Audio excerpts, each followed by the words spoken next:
when you appeared on the sea under the name Portgas d Ace, you emerged and we quickly noticed you. But at the same time, Whitebeard also discovered you immediately, so he asked you to join the Whitebeard pirates and protect you firmly. We are determined to train you to be the next One Piece. If we leave it alone, as time goes by, you will inevitably show the qualifications you deserve to stand at the top of this era. Ace, who was kneeling on the ground, retorted sharply, "You mean Dad has always been protecting me?" No, I am determined to assist Dad to become One Piece. Warring States looked calm. I'm afraid you are the only one who thinks so. Ace looked dejected. Thinking of all the protections he received from others on the ship, he was unable to refute. Tuanzi knelt beside Ace and comforted him softly. Ace, don't worry, the master will definitely come to save you, you won't die. Ace turned to look at Tuanzi. Shout Tuanzi, after we survive, how about we level the Holy Land in the future? Tuanzi smiled and nodded happily. She could feel that the master was nearby. Suddenly, the sea breeze blew up. Advertisement: the white flag towering over the marine headquarters was flapping in the wind. The waves rolled faster, tirelessly hitting the warships on the shore of the pier one after another. The giant marine warships were as steady as a mountain, allowing the weak waves to wash away. Boom! There was a violent explosion, and the 10-meter-high stone gate of justice at the front of the marine headquarters collapsed. The broken stones fell into the sea, causing huge waves. Tuanzi looked at the dark pirate ships in front of him, with red eyes, and whispered softly, "It's the master. The master is here to save me." On the sea in the distance, the pirates were like a large dark cloud rolling in, confronting the white-clad marine on the shore. One black and one white ushered in the decisive battle of fate. Led by the Black Justice Pirates, on the right are their affiliated pirate groups, the Drake Pirates and the Hawkins Pirates. Drake used to be Marine's Major General. After leaving Marine, he formed his own pirate group. He also followed the route of being overwhelmed by numbers. Currently, there are 1,600 people in total. The number of members of the Hawkins Pirates is relatively small. In addition, they took the initiative to submit to the Black Justice Pirates. Basically, there was no loss of personnel, with a total of 361 people. As for their boss, the Black Justice Pirates, even if you include Cheng Cheng's previous surrender of Division 4 Bullet and others in Impel Down City, their total number is only over 50. Of course, each of these members can compete with Vice Admiral Marine. Cheng Cheng was at the bow of the boat, his black cloak fluttering in the wind behind him. The woman gently held his arm with a firm expression. Behind them are the captain of the first team, General Thanos Kosa, the captain of the second team, Lausha, and the captain of the third team, Trafalgar Law. The other members in black suits all had expressionless faces and stood motionless, like Shura ghosts from hell, all of them full of murderous intent. Only Shuya and Peebo were looking ahead anxiously. Cheng Cheng turned his head and looked to the left. 3 giant Revolutionary Army warships were densely packed with elite Revolutionary Army soldiers. As originally agreed, there were 5,000 people in total.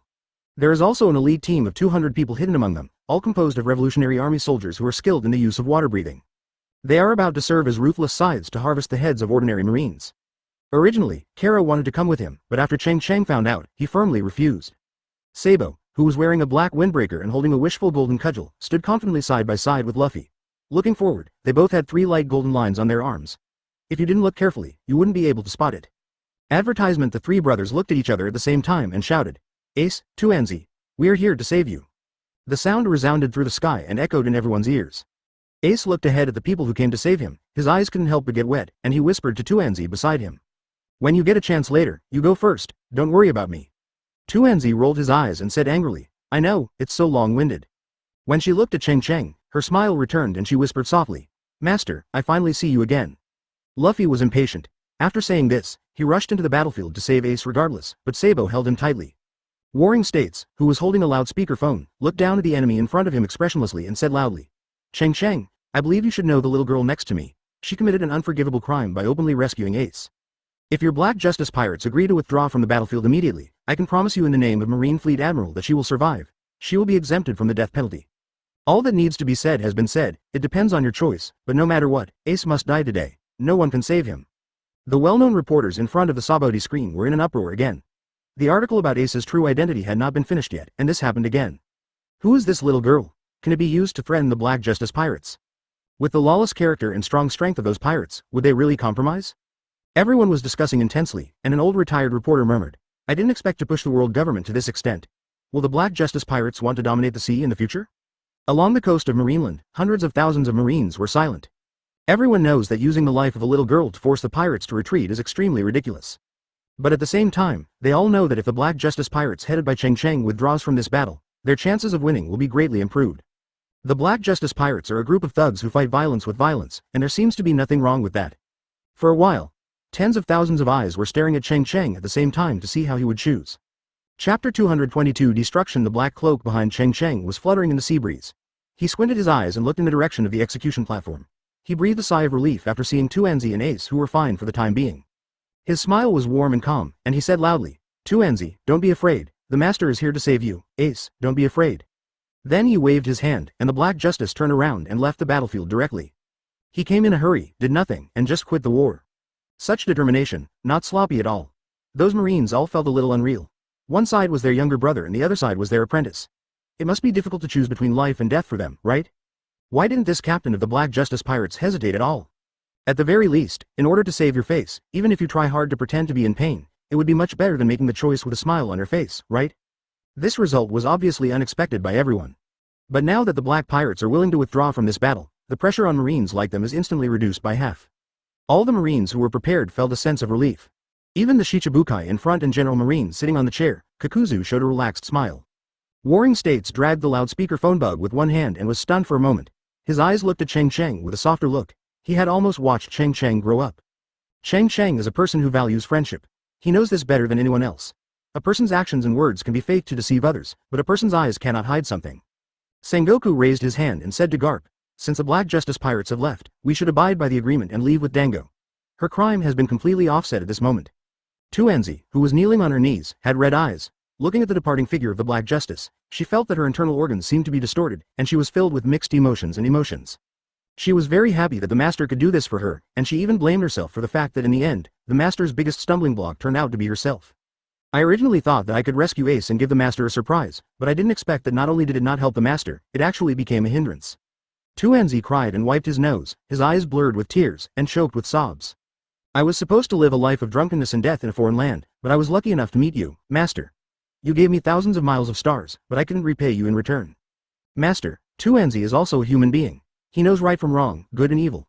My mother has told me since I was a child that every drop of kindness must be repaid by a spring. Now I can't help you, Master, but I will never be a burden to you." Tuanzi shouted heartbreakingly. "Master, you have shown kindness to Tuanzi, and Tuanzi will repay you in the next life." Advertisement. Bang. Bang. Bang. Tuanzi kowtowed 3 times in front of him, and then his whole body burst into red flames. The surrounding temperature instantly increased and the air became distorted. The flames grew long in the wind, and instantly spread into a pillar of fire that was tens of meters high. Even Garp, who rushed up to the high platform and touched the flames, hurriedly took it back. His hands were already blistered by the hurried contact. Ace was the first to notice something was wrong and hurriedly shouted, "Duanzi, no." Before he could finish speaking, he was knocked backwards by the heat wave of the fire. Sengoku immediately asked, "Garp, what is going on? Why is Eren still a devil fruit user?" Garp yelled back, "I know shit." He punched twice, trying to stop Tuanzi, but he was afraid of hurting her, so he didn't dare to use his full strength, and the flames only grew bigger and bigger. Someone in the marine shouted, "Look at the sky." The generals who were sitting firmly in their chairs could no longer sit still, except for General Momosagi, Kizaru, Aokiji, and the owl. Their figures flashed, forming a triangle and surrounding Garp. At the beginning, the female apprentice I loved most was burned to death by a fire, and the whole house was destroyed. Even though I later restored the house exactly, what was the use? If you continue to be stubborn, you will go from being a marine hero that everyone respects to being a disgrace to marine. The 100-meter-tall golden Buddha collapsed to the ground. Every time the wings flap, a meteor shower of flames falls to the ground. Only then did everyone realize that there was a phantom of a 100-meter-tall fire phoenix in the sky, slowly waving its wings in the sky, and every feather was clearly visible as if it were real. Everyone was dumbfounded. Only a red fireball as big as a fist was left floating in the sky, with a young phoenix inside, its wings intertwined together, as if it was asleep. Marine hero Garp punched Fleet Admiral Sengoku to death? Garp clenched his fists. He could feel that the vitality of Tuanzi was rapidly draining away. He glared at Warring States and yelled. Warring States? Why the hell did you agree to lousy? What's happening here? Warring States stretched out his golden Buddha hand and held the ball of fire in his hand. Advertisement. They never expected that this war would break out first from within Marine. However, at this time, the 100-meter-high pillar of fire dissipated on its own between heaven and earth, and the phantom of the phoenix above everyone's heads also disappeared. The huge flame wings covered the sky and almost covered the entire Malinfondo. For a time, the entire sky was illuminated red, as brilliant as the sunset. Aokiji said coldly, Garp, you were kind to me, but you have to think clearly about what you did today. Stop now before it is too late. Tuanzi's figure dissipated between heaven and earth, without her breath of life, as if this little girl had never appeared. Cheng Cheng's body suddenly shook, and a bad premonition enveloped his heart. He immediately transformed into a Super Saiyan and stood up from the ground, rushing towards the execution platform alone. Haha, is this my justice? Boom. The phoenix raised its head and let out a cry that resounded throughout the world. The golden Buddha fell and the ground shook. Warring States tried to stand up, but was still seriously injured and fell into coma. Garp instantly became furious and jumped up high, waving a pair of iron fists with red lightning wrapped around his fists. When he punched out, the air in front of him was instantly compressed.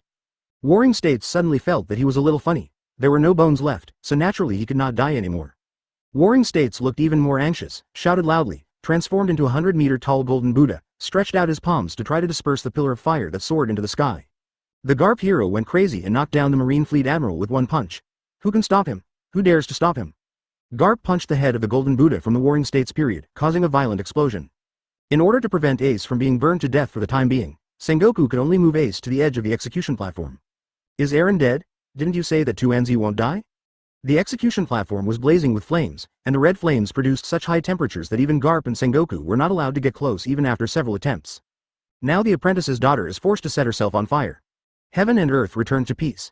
Even Cheng Cheng, who rushed over in anger, looked surprised and hovered in the air. Once this old guy punched, he would be in danger. Countless Marines hurriedly moved out of the way. Once the 100-meter-tall Buddha fell down, their mortal bodies would be crushed into pulp. Chapter 223 Battle. Garp stood in front of Ace like a hill, blocking Ace's sight. When Ace raised his head, he could only see the back of a tall, old man. Garp clenched his fists, and waves of hurricanes spread violently around him. Black lightning lingered on his fists. He said slowly and gloomily. When Tuanzi died in front of me, I regretted it so much. All fame and wealth are no longer important to me. If Ace died in front of me today, I would never be able to forgive myself for the rest of my life. I will not take the initiative to attack you, but anyone who comes within 3 meters of Ace will die. Just after saying the word, death, the huge projection screen on the Sabo Islands suddenly lost its signal source, and the picture of the war on the top disappeared. Although the reporters were extremely upset, they still captured the most important information. Marine hero Garp has rebelled. For a moment, this was another shocking news that was bigger than the sky. The reporters' hands were trembling and they were talking excitedly. Kizaru, Aokiji, Obi, and the 3 Marine generals were hesitant, and no one dared to step forward to take action. Even Buddha of Warring States was punched by Garp and is still unconscious. Who among them dares to attack? Countless Marines put down their guns and stared blankly at Garp on the execution platform. The artillerymen who were preparing to fire heavy cannons also put down their heavy cannonballs. There were hundreds of thousands of Marines at once, but with Garp's punch, their fighting spirit was cut in half. Garp had a cold face, took off the white cloak from behind, and said expressionlessly, I don't want to hurt you, but don't force me. Kizaru's tone was calm. Lieutenant General Garp, if we have something to say, please speak slowly. Don't be impulsive. Let's discuss it carefully. Cheng Cheng narrowed his eyes and looked at Garp. This old man was really angry. He looked in the direction where Tuanzi disappeared. For some reason, he always had a feeling that Tuanzi was not dead. He could feel that Tuanzi's weak breath was still there.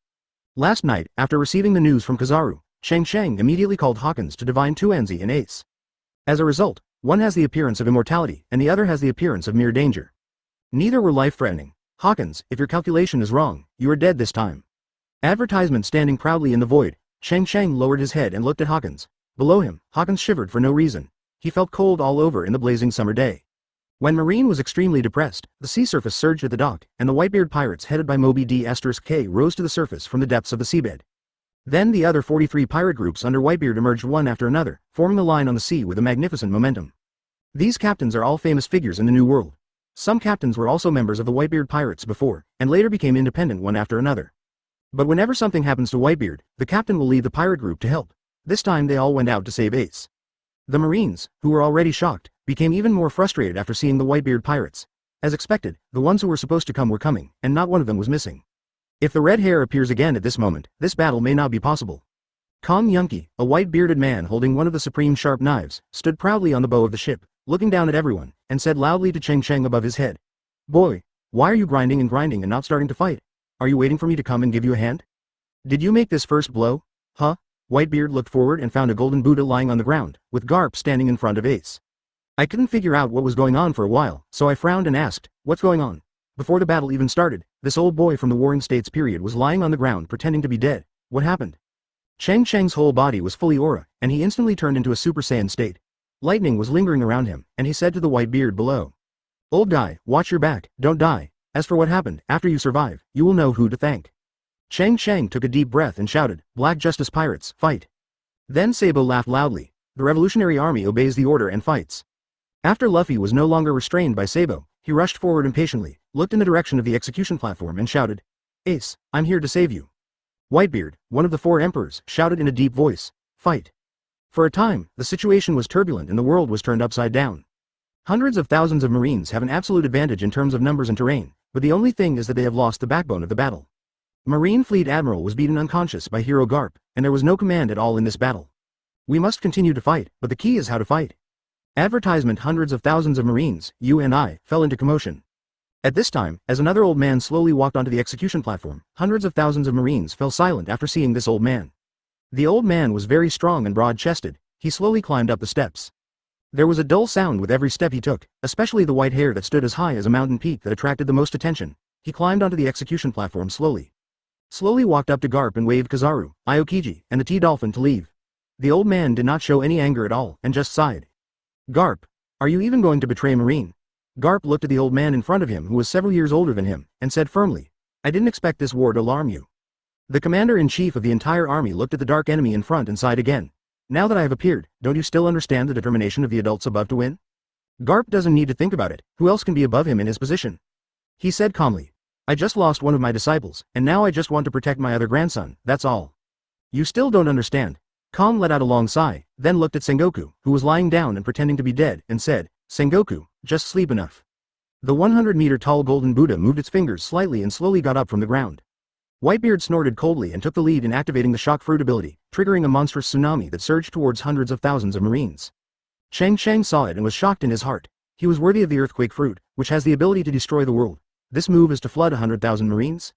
Then Cheng Cheng only saw the Rui golden cudgel on Sabo's side, growing infinitely larger and thicker, piercing into the sky. Then Sabo struck hard, and the Rui golden cudgel smashed towards the 50 or so warships on the periphery. As for Cheng Cheng, who was suspended at a high place, he did not rush to take action. Instead, he let go of the Zhenhai sword in his hand and let the Zhenhai sword hang in the air in front of him. The sword was covered with tiny golden lightnings, slowly turning in circles in the air. Each time it turned, it would bring up bursts of airflow, and soon a small tornado would be formed.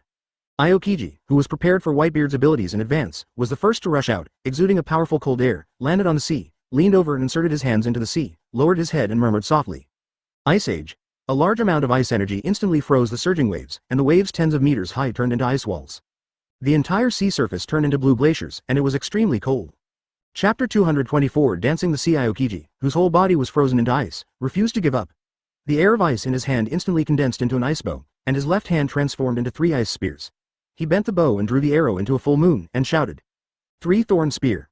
3 ice spears pierced the air and shot toward Whitebeard like lightning.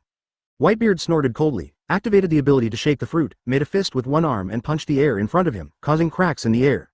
The 3 ice spears were instantly shattered into pieces, and even General Aokiji was shattered and fell to the ground. Whitebeard snorted. Aokiji boy, don't you want the other leg too? On the other side, Sabo had already raised the Rui golden cudgel high into the sky and smashed it towards the 50 warships surrounding the dock. The huge iron rod was smashed down, and in an instant, more than 20 warships were smashed by Sabo's rod, the hulls were shattered, and countless Marines let out bursts of wailing. Marine in the distance looked at this thrilling scene, cold sweat broke out on their heads. They really didn't expect that the second in command of the Revolutionary Army, Sabo, would be so domineering. If this towering iron rod hits Marineford just a few more times, will the whole of Marineford fall? Suddenly, Lieutenant General Huo Shaoshan was smoking a cigar and turned into a white shadow. He suddenly drew a sword with a domineering and armed look on the blade. He came to the iron bar in an instant, slashed it with his sword, and shouted.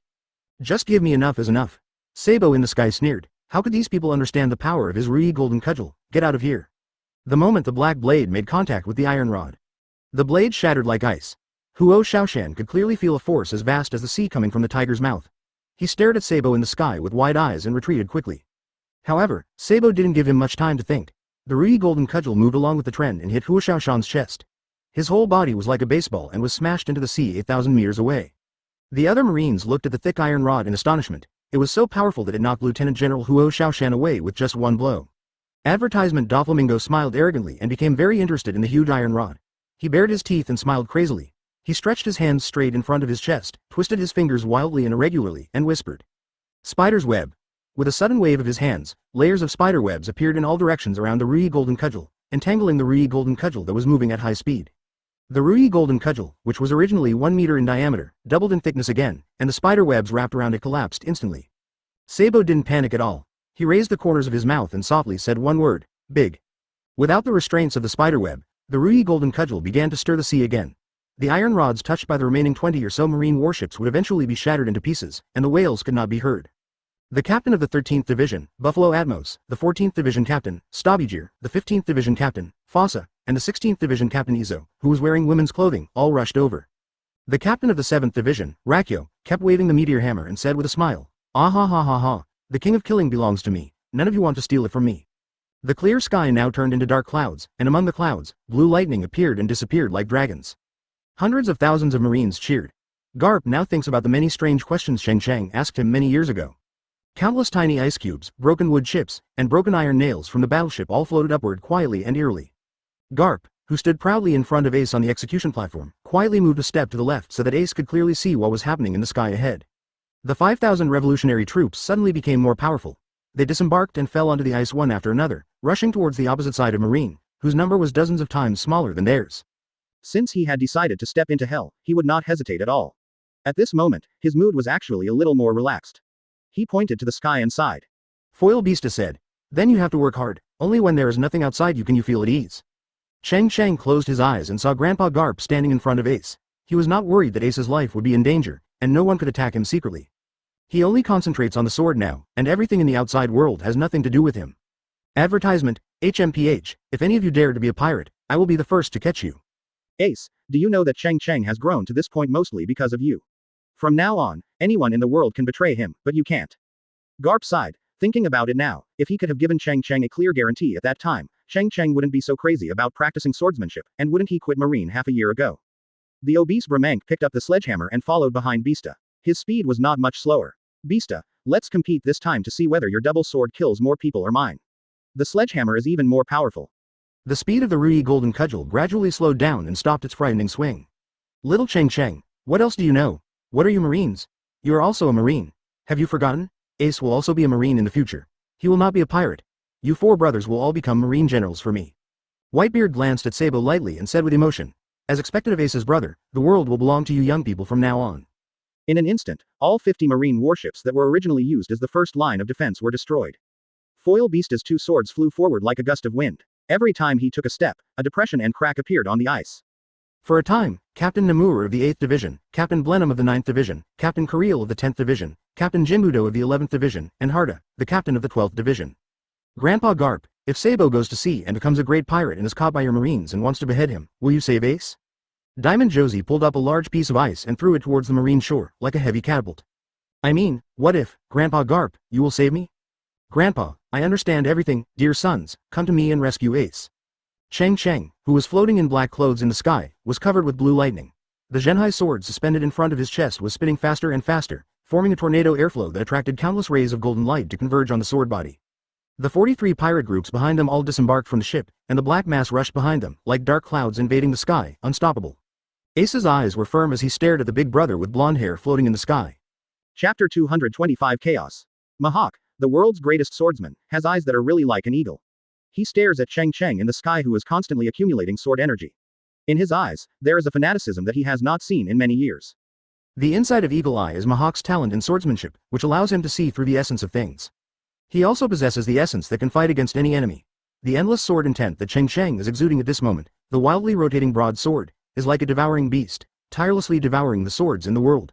Meaning, this person has the qualifications for me to use my full sword. He slowly drew out the extremely long black sword in the world behind him. This was a weapon as famous as the Kong Yunchi in Whitebeard's hand, and both belonged to the 12 skills of the Supreme Sharp Sword. After the night knife was drawn out, the entire blade bent into a full moon shape. Mihawk's wrist shook, and the soft blade trembled like ocean waves, making a buzzing sound.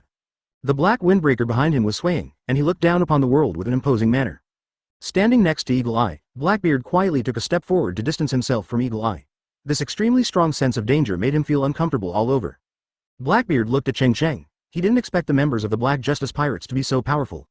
He has now signed an agreement with the world government to become the new Shichibukai, but of course his purpose goes far beyond that. Then he looked at Whitebeard standing proudly on the bow of the ship, and he snorted in his heart, full of disdain. He clearly has the ability to destroy the world, but he is always restrained. Whitebeard, you are really stupid. Your era has ended. Can a mere Aokiji with a broken leg stop you? Blackbeard originally thought that Whitebeard would be the biggest threat in this war, but he didn't expect that Cheng Cheng was even more ruthless and directly accumulated energy to accumulate big moves. He glanced at the Marines behind him and the 100 pacifists lined up on the dock. Are they all trash? Could it be that no one could tell that Cheng Cheng was saving up for a big move? Black smoke billowed all over Blackbeard's body, and he rose up from the ground and turned into a thick black smoke and rushed over. He did not have the habit of waiting for his opponent to enlarge his moves and turning a blind eye. Cheng Cheng, standing proudly in the void, closed his eyes and did not look at the Blackbeard below. Whitebeard shouted, "Boy, since you are here to save Ace today, I will protect you." Whitebeard, who was laughing wildly, took a step forward, clenched his fingers, and punched the void. The air instantly shattered like a mirror, and the cracks in the space spread rapidly, splitting in the direction of Blackbeard, and shouted loudly. "Teach. The debt between us is not over yet. Advertisement." Blackbeard opened his mouth and laughed loudly. The black smoke became thicker and turned into a black dragon and collided with Whitebeard. This old guy took the bait. According to the strategy formulated by the Warring States period, the first thing they had to solve at the beginning was the biggest threat, Whitebeard. The black dragon transformed by Blackbeard opened its big mouth, its fierce face and fangs, swallowing up all the shock caused by Whitebeard. The black dragon was getting closer and closer to Whitebeard. Whitebeard wanted to swing Kong Yunki and cut off the black dragon's head with one knife, but he found that a thick layer of blue frost had condensed on Kong Yunki. General Aokiji jumped up high, half of his body turned into ice, exuding an air of extreme cold, and whispered, "Absolutely frozen." The blue ice layer on Kong Yunki's blade spread rapidly, and Whitebeard's right hand was frozen and unable to move as soon as he exerted force. At the same time, Schoolyard, who looked very evil, quietly came behind Whitebeard. He is one of the captains of the 43 New World pirate groups under the Whitebeard Pirates. He was supposed to follow the others and rush over, but at this moment he did not rush out, but came behind Whitebeard. Schoolyard's eyes flashed fiercely, and with a flick of his wrist, he held the long sword in his hand, exuding a cold light, quickly took a step forward, and said gloomily, "Dad, let me help you." As he spoke, he exerted force on his feet, jumped up, and thrust the long sword into the heart behind Whitebeard, causing blood to spurt out. Everyone on the battlefield was shocked. Kizaru, Sengoku, Garp, and the rest of the Whitebeard pirates were instantly shocked, and they all looked in the direction of Whitebeard in surprise. Ace shouted heartbreakingly, "Dad!" Whitebeard looked calm and unconcerned, and did not directly kill Schoolyard. With a sudden exertion of force on his right hand, the ice on Kong Yunchi shattered, and he slashed at Blackbeard with an extremely vertical and horizontal blade, causing a deep crack to appear in the ice on the sea surface. Seeing that the man had succeeded, Blackbeard hurriedly flew upwards to find trouble with Cheng Cheng, no longer entangled with the dying Whitebeard. Facing the menacing Blackbeard, Cheng Cheng still didn't open his eyes, and the golden hurricane emanating from his body became more and more intense. Blackbeard laughed, two black smokes like snakes entangled in the air and rushed towards Cheng Cheng, laughing and saying, "Young man, I want your life." Advertisement. Suddenly, a tall purple figure emerged from the Black Justice pirate ship, opening its arms to block Cheng Cheng. General Thanos looked at Blackbeard with disdain and said, "Are you the guy who never has to sleep?" When Blackbeard saw someone coming to die, he laughed wildly, controlled the two black smoke to instantly swallow up this guy who looked like a purple potato, and said coldly, "What kind of nobody are you? How dare you come to stop me? You don't know whether to live or die." The other Marines also frowned. Blackbeard was very powerful, otherwise it would be impossible to defeat Ace. But who is this person and dares to stop Blackbeard rashly? Isn't this asking for death? Suddenly, someone in Marine exclaimed, "This person seems to be Kosa, the captain of the Black Justice Pirates. I don't know how he became the captain of the first team. It seems that he was rarely seen taking action in previous battles. This man is dead. He may not know that Blackbeard's abilities are very strange." Not only other people, but even Blackbeard thought that this person would die soon under the erosion of the black smoke. However, Thanos General Kosa in front felt no pain or itching for a while and felt no other special pain. He thought this was a trick used by Blackbeard to block his sight. He waved his hand casually, like driving away flies, to disperse all the black smoke. Then he looked at the stunned Blackbeard and asked, "Hey fatty, why are you standing there in a daze? Why don't you take action?" Blackbeard roared angrily, his hands suddenly pushed out and turned into a larger black smoke, covering the sky and the sun, and rushed towards General Thanos. Kosa was a little helpless. Isn't it interesting to keep using these deceptions? He simply followed Cheng Cheng's example, closing his eyes and using his ears to determine Blackbeard's position. After locating it, Kush's muscles all over his body swelled, and his figure flashed in front of Blackbeard. With a punch thrown out, ripples appeared in the air. The huge purple fist hit Blackbeard's face, and Blackbeard's already few front teeth were knocked out, and his body hit the ground. There was a deep hole on the ice, and Blackbeard's body was embedded in the ice. All the Marines stared at the big purple sweet potato man in the sky with wide eyes. Even in the Black Justice Pirates, few people have actually seen Kosa take action, and their strength has always been vague. It wasn't until now that they saw the strength of the captain of the first team. Chapter 226. The whole army attacks. As the captain of the first team took action, other captains of the Black Justice Pirates also took action. Lao Sha, the captain of the second squadron, was wearing a yellow robe, and his whole body was covered with endless yellow sand. He flew into the sky and suddenly raised his hand. It rolled up a tornado of yellow sand more than 10 meters high and rushed towards the hundreds of thousands of Marines. Raising his hand again, there was another yellow saloon roll. Lao Sha, who still felt a little unhappy, laughed wildly and waved his hands at the same time, filling the sky with yellow sand. Roll up the third yellow saloon roll again. The sand and rocks are flying, and the wind is howling. 3 majestic tornadoes of yellow sand swept across the sky and earth, flying toward the dock at extremely fast speeds. The heavy turret on the top of Marine City suddenly blasted out bursts of cannons, and the flames of the cannon explosions bloomed with sparks on the 3 tornadoes. Not only did the 3 yellow salon scrolls not weaken, but they became even more powerful under the background of the artillery fire. For a moment, the Marines in the front row dodged and retreated, with frightened expressions on their faces, and the scene was chaotic. General Momosagi just sat on the chair with a cold face, determined to watch the show and not take any action to kill him.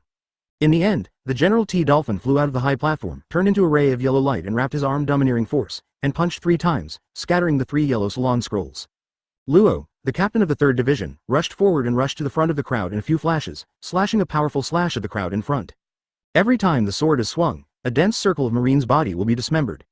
As for Bullet, the captain of the newly formed 4th Squadron, he did not rush up with them immediately, but stared at the captain in the sky. Even he was a little frightened by the momentum created above. If this sword were to strike down, how earth-shattering would it be? Advertisement. Bullet looked at Cheng Cheng and shouted, "Boy, don't you have any scruples in this action? Can you kill at will?" Cheng Cheng, who was glowing with golden light, said nothing and just nodded slightly. Bullet then shrugged his shoulders and let out a cold laugh. He clenched his fists and bent his back. His muscles swelled and his skin turned dark purple. He looked like a devil from hell. He roared to the sky and rushed towards the Marine base to start his killing feast. The 4 captains all took action one after another, and the team members also rushed over, transforming into phantom beasts while rushing forward. Suddenly, nearly 40 powerful phantom beasts appeared on the ice, especially the 3 largest behemoths Simon, Godzilla Toli, and King Kong Hulua, who were the most eye-catching. Those uninformed Marines thought some kind of Poseidon was attacking them, and most of them lost their fighting spirit. I didn't know what I was going to do for a while. As for the Snow Devil Bear Kabasi, the Iron-Marked Lion Basilius, the Red Flame Tiger Sander, the Black-Winged Devil Wolf Lovell, the 3-headed Demon Leopard Conrad, the Blue-Winged Unicorn Lewis, and the original hearts of the 3 teams, everyone in the pirate group followed closely behind. The heavily armored Knight Kangang, who rarely rushes to the front row, also holds black spears in both hands, bends down and rushes forward. From time to time, 2 black lightnings will burst out. Once these 2 inconspicuous black lightnings fall into the crowd, they will instantly explode into a cloud of dark energy, causing a large area of Marines to fall to the ground dead, covered in rot. As for the original big pirates of the 4th team, Baloric Redfield, Bask Chote, Burndy Waldo, and Mize Orb all rushed forward with enthusiasm on their faces. These people at the bottom of Impelled Down City were once world-famous pirates, and they suffered countless tortures from Marines in eternal hell. Even if there was no such war, they would still find ways to take revenge on Marine in the future, but they did not expect that the opportunity for revenge would come so quickly. The most neat formation on the battlefield is the 5,000 people of the Revolutionary Army. They are uniformly uniformed. The 5,000 people can only hear the footsteps rushing forward, forming a sharp knife formation and rushing forward. At the tip of the Revolutionary Army's formation, there are 200 Revolutionary Army Masters who can use the breath of water. Once the tip of the knife penetrates the inside of 100,000 Marines, it will be a humanoid meat grinder, unless there is a general-level Marine. Come and stop them, otherwise no one can stop their murderous pace. These temporarily formed top battle alliances all mobilized in a mighty and overwhelming manner, like a large, fast-moving dark cloud, sweeping across the entire Mlinvondo. However, it was not any of them who was rushing to the front at this moment, but Straw Hat Luffy. Sitting on the chair, Kizaru sighed helplessly. Hey, do you want to be stronger than the other like this? People will be very scared. Advertisement. After saying that, the whole person turned into golden light and appeared in the sky. He crossed his hands on his chest, yellow light flashed in his palms, and said softly, 8-foot Magatama. In an instant, countless dazzling yellow light particles sprinkled on the ice, like a storm, attacking all enemies on the ice indiscriminately. Among them, the one with the densest light particles was Whitebeard on the Moby D*K. Whitebeard was sneak attacked by his own son. After a knife was inserted into his back and heart, blood flowed down his back to the deck. Whitebeard's face was pale, and he pressed Kong Yunki against the ground to support his body. He did not immediately slash the attacking sun with a sword, but instead asked him softly if he had any unspeakable difficulties. As for Kizaru's attack, Whitebeard didn't even bother to look at it. The burly Chaozi flashed in front of Whitebeard, and half of his body turned into a colorful Madara diamond, blocking a large number of light particle attacks for Whitebeard. The light particles that were about to attack the Black Justice pirates were blocked one by Godzilla and King Kong, who were like 3 hills before they even touched the ground. As for the 5,000 members of the Revolutionary Army, many were hit by light particles, which blasted a large crater on the ice and forcibly interrupted their formation. Under the continuous attack of light particles all over the sky, cracks appeared on the frozen sea surface. If Kizaru continued to toss like this, the entire ice surface would shatter. Once those attacking people fall into the sea, they will definitely cause a lot of losses, especially those with abilities who have eaten those devil fruits. Once they fall into the sea, they will directly lose their combat effectiveness. Garp stared at Kizaru with a cold expression, hesitating whether to punch this guy to death. Warring States, who transformed into a golden Buddha, just waited for the enemy's attack with a cold face. The commander-in-chief of the army, Kong, glanced at Kizaru with relief and said with appreciation, "Look, General Kizaru is still needed at the critical moment. After this war, we must promote Kizaru properly. We at Marine will never mistreat anyone who works hard and is loyal." As he spoke, Sora glanced at General Momosagi, who was sitting firmly on the Diayutai intentionally or unintentionally. Momosagi, who had broken off one of his arms, snorted coldly, changed his leg and continued to cross his legs. "What? You have to force me to take action against Marine before you're willing to do it?" The commander-in-chief of the entire army frowned slightly and said nothing more. Sabo, who was holding a golden hoop and destroyed countless buildings, saw Kizaru continuously enlarging his moves, using both arms to throw the iron rod at Kizaru in an astonishing arc. Chapter 227 War Scroll. The unknown thick iron rod grew bigger and bigger in Kizaru's pupils, whistling like the wind. At the very beginning, Kizaru noticed this iron rod that seemed to be able to stir the entire sea. He did not expect that such a huge iron rod could be swung so easily in the hands of Sabo, the second in command of the Revolutionary Army. At this moment, even if Kizaru was confident in his particle elementalization, he hurriedly put away the 8-foot Magatama and hurriedly avoided the iron rod attack. His Haki has already foreseen the situation, and if he doesn't dodge, he will be blown away. But Kizaru never understood that no one on this iron rod could completely wrap it up with armed Haki, and the iron rod was not made of sea tower stone, so why could it cause harm to his elementalized self? Unable to figure it out, his figure quickly turned into a ray of light and hurriedly backed away. The front end of the Rui golden cudgel whizzed down as it brushed against Kizaru's face, and the sunglasses on Kizaru's face were instantly shattered.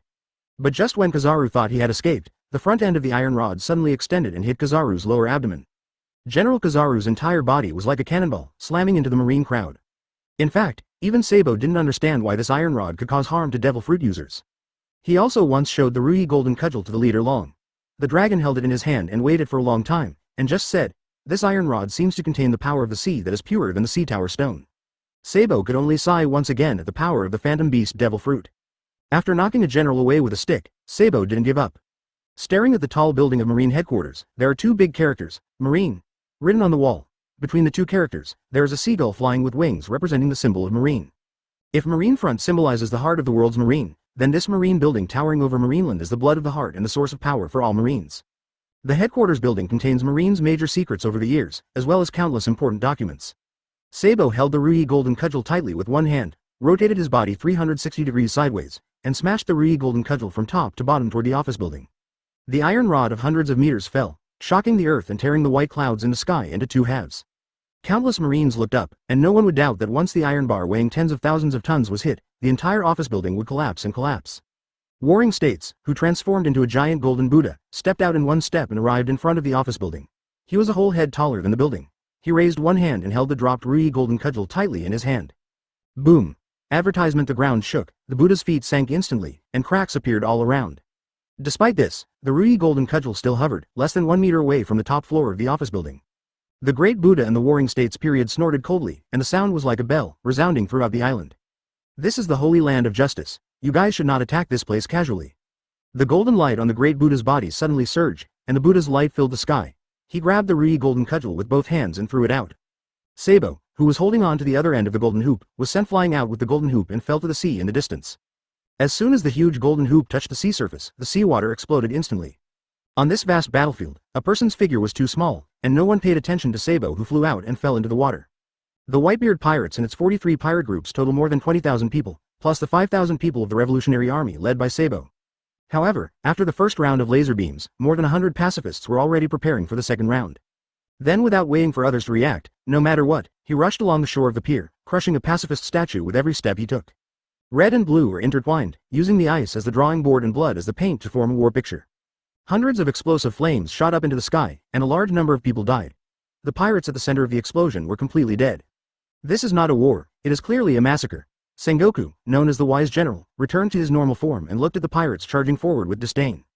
Thousands of people died directly under this cold and ruthless laser, and their bodies were gone before they even had time to board the dock. However, under such a dense laser beam, they could not escape at all. They had already known about these pacifists in advance, and this laser was equivalent to a full blow from General Kizaru. Stretching out his right hand, the crimson fireball rested safely in his palm, with the faint cry of a phoenix in the center of the fireball. The cannon barrel in the center of the palm was opened, and the yellow laser light increased sharply, making a vibrating and rubbing sound. In an instant, in this massive melee, advertisement. The expression of the pirate who was charging forward changed greatly. After the explosion, the smoke dissipated, and a large stain of Hunger's blood appeared on the blue ice. Warring States whispered softly. Irene, Godzilla Tori, Behemoth, and other powerful phantom beasts were blocking the front of the 5,000 Revolutionary Army. Another 100 yellow rays of light were shot out in parallel. These lasers were more powerful than those shot from the palm of the hand, and could even melt steel. Hundreds of explosions sounded, forming a line on the ice, which was spectacular. The captains who had already struggled to withstand the first round of attacks from the front, under the second round of laser attacks, directly used their bodies to block the lasers, opening a path for those behind them. For a moment, all the captains and powerful pirates spontaneously rushed to the front of the crowd. The dozens of members of the Black Justice Pirates are negligible in terms of numbers alone, but in terms of the momentum they create, they are not inferior to the more than 20,000 people. For a moment, these pirates shouted, "Thank you so much, General Aokiji, thank you so much." King Kong Godzilla bent his legs and squatted down, then suddenly jumped into the air. The huge pressure caused the ice surface to shake, almost causing the ice layer to break. When the Pirate Alliance army was 150 meters away from the coast, the 100 pacifists lined up on the coastline slowly raised their hands at the same time. King Kong Hulua fell from a high altitude and landed heavily on the head of a pacifist statue. His huge feet trampled the pacifist who cost a warship to pieces. 200 directional beams of extremely high energy density were ejected from the palms of more than 100 pacifists. Otherwise, just for them to land, these people will inevitably pay a huge price. The war machines opened their mouths wide at the same time, and a yellow super-burning laser condensed in his mouth. Some lasers were not blocked by strong people and crashed into the crowd, exploding instantly and shattering the ice, causing a large number of casualties. Even the marine soldiers who were waiting on the shore secretly swallowed their saliva, and the heavy artillerymen on the high platforms of the city wall even forgot to fire for a while. No matter how elite the Revolutionary Army is, it cannot withstand an attack of this magnitude. Fortunately, the ice surface was frozen solid enough by General Aokiji, creating favorable landing conditions for them. Aokiji's face was as cold as ice, and he just kept using the ice arrows in his hands to contain Whitebeard. Boom. Chapter 228 The Sea of Salvation. When Vajra Haruva stepped on the fourth statue of pacifism, the heavy artillery on the city wall fired one after another, bombarding Vajra. Even if his huge figure is moving, there is no need to aim at all. In an instant, several explosions sounded on King Kong's body. He paused and stopped with difficulty. When he was adjusting his state again and wanted to rush forward despite the pressure, more than a dozen pacifists in front of him discovered this biggest threat. They all raised their hands, and dozens of yellow lasers pierced the air and penetrated King Kong's body instantly. King Kong's huge body could no longer hold up and fell forward. After landing with a crash, he smashed 3 more pacifists with the weight of his body. The sudden decrease of nearly 100,000 pacifists has reduced too much pressure on the Revolutionary Army and the Black Justice Pirates on the Eastern Front. At this time, even if those pacifists launch a third round of attacks, it will not be a big problem for them with Godzilla and Behemoth blocking them in front. Sure enough, the third round of attacks by the pacifists struck again, as if the energy in the body would be continuously supplied and could not be consumed at all. Only this time, the raised arms of the pacifists were no longer parallel, but were slightly tilted down about 30 degrees, aiming at the ice in front of everyone. Yellow light particles flashed, ready to go. Luffy, who was rushing at the front, didn't care at all. He just looked up at Ace on the execution platform. Wherever Ace is, Grandpa is also there. As long as I step onto the execution platform, Grandpa will definitely give Ace to me. Gong meng gong meng gong. Luffy shouted, swung his arms backwards at the same time, and then suddenly stretched his arms forward quickly. Grabbing the heads of the pacifists standing together with both hands, Luffy's body suddenly exerted force, ejecting himself like a slingshot, flying towards the execution platform, shouting loudly. Ace, here I come. The T-Dolphin under the execution platform slowly exhaled a puff of smoke, suddenly clenched his fists, red lightning lingered on his fists, and said softly. This pirate who flew here without knowing his life or death is Luffy's younger brother if I remember correctly, right? If we kill him, do you think the 5th Emperor Cheng Cheng will lose his mind? General Momoshiki, who was sitting on a chair with his legs crossed, ignored him at all and just looked at the chaotic battlefield ahead as if watching a show. Advertisement Chado continued. Gion, if you don't take action, I'm afraid you won't be able to keep this general position after the war. Momoshiki Gion said coldly, I am just a disabled person now, how can I fight? Chado sighed and continued to persuade. I know you have a good relationship with Sigrid, but she has been dead for many years, and the Warring States Fleet Admiral has taken action. Why are you still insisting? Momoshage turned to glare at the T-Dolphin and said sullenly, "If you dare to say one more word, I will chop you down first." The man in a khaki suit shook his head, not daring to continue talking. In fact, it was pretty good that Momoshage could talk to him so much today. The T-Pig looked up at the Straw Hat Boy who was getting closer and closer to the execution platform, and sighed in his heart, "For the sake of letting me talk to Momoshage so much, I will leave you a whole body." But just when he was about to take action, Kizaru in the crowd in the distance rose up from the ground, his right foot flashed with yellow light, quickly approached Luffy in the air, and kicked him out. Luffy flew backwards again, returned the way he came, and hit Godzilla hard in front of him. Luo's figure kept flashing among the crowd, and every time he took out the knife, a large piece of marine would be dismembered. He looked at the pacifist's arms bent at an angle, and was shocked in his heart, shouting, "No, their goal this time is to blow up the ice, hurry up and land." Suddenly, Luo felt like he was being completely plotted. From the beginning, Whitebeard took the initiative to cause a tsunami, and then General Aokiji launched the Ice Age without hesitation to freeze the entire sea surface. Let them abandon the ship and choose to besiege on the ice, and then be attacked indiscriminately by the 100 war machines like walking through candied haws. Now when they are about to land, they instruct the pacifists to destroy the ice, so that everyone will fall into the sea. Fortunately for others, except for Godzilla, the Black Justice pirates may all lose their combat effectiveness. Luo raised his head and looked at the Warring States period on the execution platform overlooking the battlefield. What a wise general in Buddha's Warring States period. After hearing Luo's shouting, the others hurriedly accelerated with all their strength. Once the ice exploded, the consequences would be unimaginable. Run quickly, get ashore quickly. Everyone gathers around Godzilla Tori, let's climb on his back quickly. The blue-winged unicorn Lewis, who waved his 2 blue wings and set off waves of hurricanes in the air, did not bother to attack the marine in front. Advertisement flying towards Godzilla's friends who were far away, he grabbed the iron-patterned lion Basilius and the black-wind demon wolf Level and took them high into the sky. The laser cannons in the hands of all the pacifists have been condensed again, and the dense yellow laser beams are sprayed out again, but this time, the target is not the enemy in front, but the cold ice in front. At the same time, hundreds of heavy forts on the city wall also fired artillery support, and hundreds of shells exploded on the ice like flowers. The sound was loud and thousands of meters of ice shattered. All the pirates have become a mess. Once they fall into the water, they will really become living targets and be slaughtered. When they fled in a hurry, the Empress had firm eyes, her sweet fruit abilities were fully activated, and her black hair was flowing. Her aura just standing on the ice was no less impressive than that of the Emperor standing proudly on the top of the mountain. Even at this moment of life and death, it attracted the attention of a large number of men. The eyes of those male compatriots turned into peach blossoms, and they drooled as they admired the proud figure of the Empress. Some wretched pirates, as if they were demented, threw away their spears and unconsciously reached for the third gun below. The sound of artillery explosions and the sound of ice breaking had nothing to do with him. However, this heroic man who was fiercely wiping the third gun happened to be standing in front of Bullet. When Bullet saw that this man was not wearing a black suit, he kicked him into a bloody pulp. How could the Empress notice such a person's gaze? His long hair was swaying, and the snake-shaped earrings under his ears were swinging fiercely, like a living creature. She bent down and inserted her hands into the ice that had not had time to break, and shouted softly, "Sea of Salvation." With the Empress's hands as the center of the circle, a large area of pink light burst out instantly, turning the entire blue sea surface into a pink ocean. Then these sea surfaces quickly began to turn into gray-white rocks, which were extremely hard. The pirates who were about to fall into the sea were surprised to find that the sea under their feet turned into rocks. Ah, what is going on? Whose ability is this? It's terrible. The most shocking thing was the Marines who were waiting for them. They saw the sea turn into the ground inexplicably. This ability to directly change the physical form is simply a fantasy. Fleet Admiral Sengoku on the execution platform narrowed his eyes and whispered, "When did the Empress wake up?" Kong, the commander-in-chief of the 3 armies, stood aside, scratching his head and saying in distress, "What a terrifying ability." Chapter 229 Ace Sword that opens the sky on the execution platform. At this moment, Ace was kneeling alone. Garp stood in front of him, Fleet Admiral Sengoku and Commander-in-Chief Sora stood on both sides. Kong sighed and looked at Garp. "You still have time to look back now. Even if you don't take action in the next war, I won't say anything. No matter how hard you try, Ace will die. As long as he doesn't die, those 5 old men will be restless." Garp had a gloomy look on his face, staring at the melee on the battlefield below, and said in a deep voice, "If you want to take action, take action. There is so much nonsense. I can afford it. I just regret now why I didn't protect Xiaotuanzi. I don't care about anything else." Warring States period. Please touch your conscience and ask, is such justice really worthy of your allegiance? Sengoku looked down at the blazing fireball in his palm, frowned and said, "Garp, as a Marine Fleet Admiral, I can't just consider my personal mood."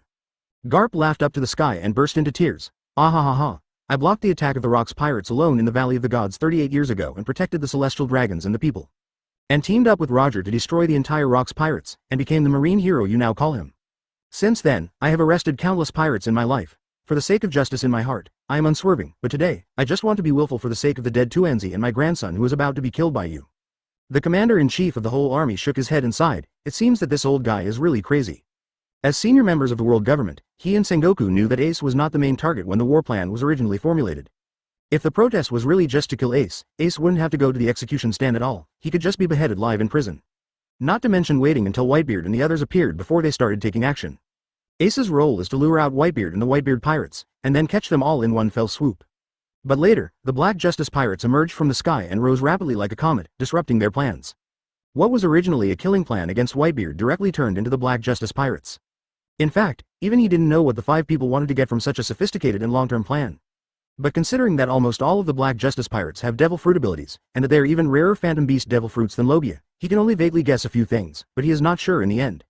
No matter how hard these pirates struggle, they are destined to die here today. Advertisement. The pirates standing on the rocky ground in front became much more calm and relaxed after no longer worrying about their feet, and they were all grateful to look at the Empress. No one expected that the Empress, one of the Shichibukai, would have such powerful power. The pacifists on the coastline opened their mouths and prepared for the 4th round of attacks. The 4 captains of the Black Justice pirates shouted at the same time, "Attack the big bear first." All the crew members were dancing like a group of demons, each using their own unique skills to attack the pacifists. Under these 3 waves of laser cannon attacks, only the 43 pirate groups under Whitebeard suffered the most casualties. Some captains could barely resist the first round of beams. In the second round, most of the captains were directly bombarded. Residue. Naturally, the captains of the various divisions of the Whitebeard pirates could not watch them die like this, so they also followed the example of the other members of the Black Justice pirates and took the lead in attacking the pacifists. Cheng Cheng, who was hanging high above everyone's heads, opened his eyes, with golden light shining in his eyes. It turns out that Hawkeye can also use skills. Once these people fall into the sea, they will become nothing. As he spoke, he stretched his palms, transformed into the Tien Kong Yun sword, and continued to attack the injured Whitebeard together with Aokiji. Half a year ago at the Revolutionary Army base, he used this sword to blow up a mountain for the first time. The white-bearded Kizaru who kept attacking also stopped and said with an extremely exaggerated expression, "It's so scary." The faster the strength is gained, the more obvious the shortcomings become. Tuenzi, with this sword, the master will cut off this bullshit justice for you. The black dragon's body circled in 9 and 18 turns, and its huge dragon head looked straight at Cheng Cheng in front of him through the clouds. The golden giant sword is hanging in the air, and no one knows when it will fall, and no one knows what kind of shocking phenomenon this sword will cause. Landing on the top floor of the Marine Headquarters office building, above the blade, black blade light surged like a black dragon hovering above the blade. In an instant, the black sword light surged for the second time, and it actually formed a black dragon tens of meters long with teeth and claws. But swordsmanship is different. In addition to your own understanding, you must practice hard and polish it day by day. This is a long-term hard work, and it is definitely not an achievement that can be achieved overnight. The Zhenhai sword is also getting bigger and bigger in the process of absorption, and now the golden light of the entire sword body has skyrocketed to 10 meters. Advertisement later, he followed him to Yudi. Tuanzi would pester him almost every day, insisting on learning the sky-opening sword. However, this move had too many side effects. At least he had to wait until Tuanzi became an adult before he could learn it. Hawkeye has always looked down upon other devil fruit users. This kind of power is obtained through external factors and is not considered his own strength at all. Where did this boy, at such a young age, come from with such strong sword intent?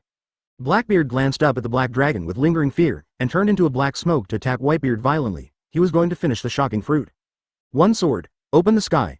Warring States on the execution platform narrowed his eyes. I didn't expect that this kid Cheng Cheng has grown to this extent now. He decided at that time that he would never let this miserable little girl be bullied again in this life. Hawkeye bent his legs, exerted force on his feet, and the ground exploded instantly. He suddenly rose up from the ground, dragging the world's strongest black blade Yi backwards, and drew a blue blade light in the air. Eagle Eye was filled with emotion. Young people today are really scary. If he didn't take this sword, I'm afraid the entire Malinfondo would be destroyed by this sword. For a time, the scene fell into unprecedented chaos. When the time comes, with one hand shaking the fruit and the other hand darkening the fruit, who in the world can stop him? Doflamingo temporarily lifted his pink sunglasses, looked up from the gap at the black dragon hovering in the sky, and exclaimed. Hawkeye, who was holding the knife in both hands, had changed from the interested look at the beginning to a solemn look. Cheng Cheng raised his hands up at the same time and said in a deep voice. But now, Tuanzi was forced to death in front of him alive. Looking at the huge golden Zhenhai sword in front of him in the direction where Tuanzi died. Cheng Cheng, who stood proudly above everyone's heads, was glowing with golden light. Countless golden air currents converged on the Zhenhai sword, and the sky was covered with a layer of gold. All the other Marines looked up at the sky. Although the black dragon slash was not aimed at them, they still felt an indescribable irritation, and it became difficult to breathe. Just a bunch of people taking shortcuts. That night, Tuanzi knelt in front of him and worshipped him as his teacher. Chapter 230 Eagle flying the huge golden sword with golden lightning was so majestic that it rushed straight into the upper floors in an instant, breaking through the clouds and leaving a very long golden trajectory in the air, disappearing from the sight of everyone below. It was as if Cheng Cheng had been preparing a sword move for a long time and was really going to chop the sky. The clouds closed back up and returned to their original state, as if nothing had happened. Most of the marines below couldn't understand, nor could they understand what Cheng Cheng was doing. His huge move, which he had been planning for a long time, almost frightened them all, but in the end it was not aimed at them and just disappeared without a trace. Next moment, cloud layer above the marine headquarters building, there was a flash of golden light at first, and then the entire cloud layer turned into a sea of golden clouds, rolling and boiling, forming a golden vortex with magnificent waves. Everyone closed their mouths, their hearts were beating wildly, and they didn't dare to breathe. The eagle's eyes stared at the golden sea of clouds in the sky, his eyes solemn, and he continued to send sword energy to the black dragon. The black dragon's body continued to grow larger, and its eyes emitted a red light that pierced the sea of clouds. Garp, who was on the execution platform, laughed loudly and praised, "My grandson's sword is invincible." The vortex of the sea of clouds rotated rapidly and enveloped the entire marine office building. A 10-meter-long golden giant sword broke through the clouds from high altitude, fell from the sky, and dragged out an extremely long golden thread. The huge hovering black dragon roared, stirred up the sea of clouds, opened its huge mouth and roared away, seeming to swallow up the golden thread. The golden giant sword fell straight down, cutting off the black dragon's head like a knife cutting through tofu.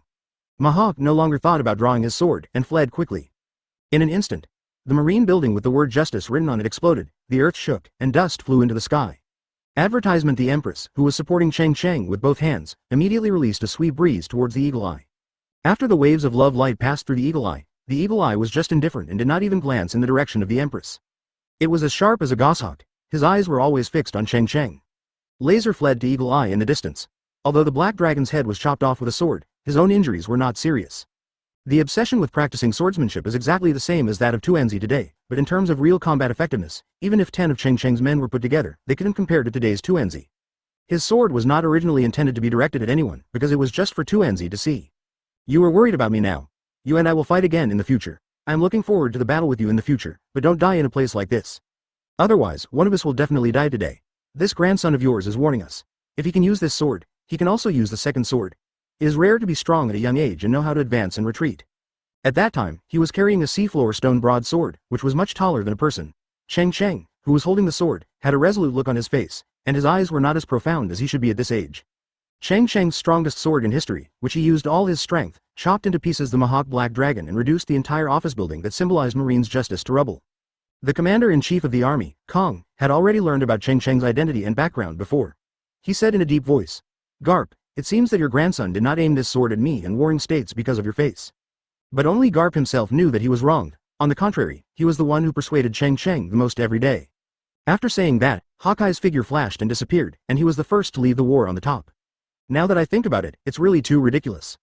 When he defeated Smoker half a year ago, I knew that within a short period of time, he would definitely be at the top of the sword, but it has only been half a year now. The Empress was instantly furious. She took a step forward to continue the attack, but Cheng Cheng took the lead and pulled back. She laughed and cursed, "I'm not dead yet. It's not this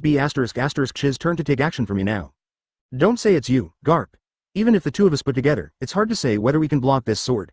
Who would have thought that the little sword fanatic at the time could grow to such a height so quickly? But Cheng Cheng was just waving the sword boringly day after day, and became a sword fanatic in the eyes of other marines. At this time, the memory of Cheng Cheng's childhood also became clear in his mind. He was 7 or 8 years old, which seemed to be about the same age as Xiao Tuanzi now. Advertisement: Cheng Cheng's eyes were tired and he felt the Empress' extremely soft and warm body. As soon as he landed, he stuffed a fairy bean into his mouth, then took out the great holy grail and drank the water of life in the cup. Every time he swings his sword in front of everyone, it is funny and ridiculous. When other people look at this child, they will inevitably feel a little distressed. A child at such a young age has to endure such high-intensity training every day. Even the Warring States period, I went to Garp to plead for Cheng Cheng in private, thinking that it was Garp who forced Cheng Cheng to practice swordsmanship. The Empress, who had been worried about Cheng Cheng, jumped up and held Cheng Cheng in her arms in the air. Mihawk put away the black blade, showing no intention of continuing to draw the sword, and said in a deep voice. Looking at the large open space in front of him, with lingering fear in his heart, he asked in a trembling voice, "Who is this person?" Moonlight Moria, who was originally waiting for an opportunity to sneak attack, had her legs shaking and sweat dripping from her forehead. In the eyes of Fleet Admiral Sengoku, the peerless grace of that sword still remains, and some of it is still unfinished. There are always some people who are worthy of admiration even if they become enemies, he said slowly.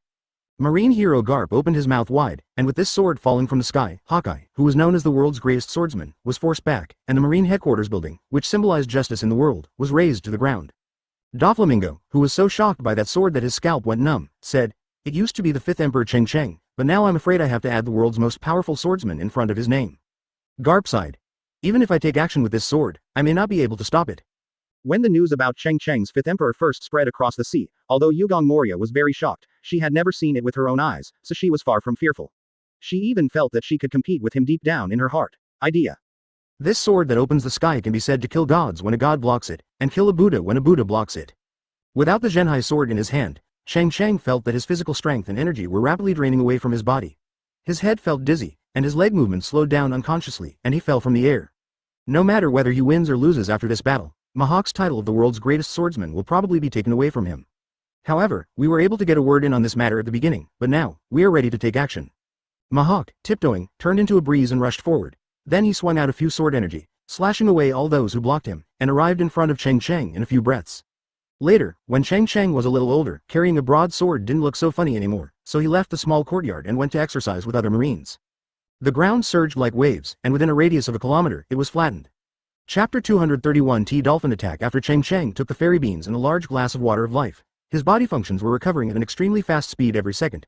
He didn't say anything to Hawkeye, he just nodded and they just did it. Well, the special agreement between swordsmen. In fact, even if Hawkeye doesn't say anything, he will definitely have a battle with Hawkeye. There is no way, no one who practices swordsmanship in this world can get around this man who is known as the world's greatest swordsman. When he felt that his body was nearly half recovered, Cheng Cheng looked at his empty hands and couldn't help but shake his head and smile bitterly.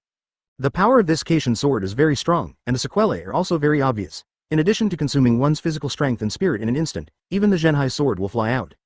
Do I have to be like Tuanzi and carry many swords with me from now on? However, it is hard to say whether other swords can withstand the powerful sword intent brought by the Caitian sword. Taking a step forward and walking in front of the Empress, Cheng Cheng stretched out his right hand to grab the void in front of him, and his raised palm turned into a claw. Then the Zhenhai sword, which was deeply embedded in the ruins on the ground, quickly rose straight up, breaking through the ruins. The ground exploded, and the Zhenhai sword turned into a black lightning and rushed out of the sky. The Empress on the side looked at Cheng Cheng infatuatedly. Who else could accomplish such an earth-shattering feat besides her husband? He is indeed the man he chose. Not only is he the most handsome in the world, he is also unparalleled in strength and domineering. He demolished the marine headquarters with just one sword strike. The Empress's face became more and more rosy, and her eyes were filled with eyes. At this moment, she just wanted to end the war quickly and return to the island with Cheng Cheng. Suddenly, Kong, the commander-in-chief of the three armies, flashed and flew high into the sky. He stretched out his hand and held the Zhenhai sword in his hand. Feeling the heavy weight of Zhenhai's sword, Kong showed admiration and said softly, "What a seafloor stone broadsword, not bad, not bad. From now on, this sword will be regarded as the sword of shame for all marines. After this battle, I will hang this sword in the marine headquarters office so that you all can remember it." General Cha Do, who originally attacked Whitebeard, saw Cheng Cheng who looked weak. As a swordsman, he didn't even have a sword.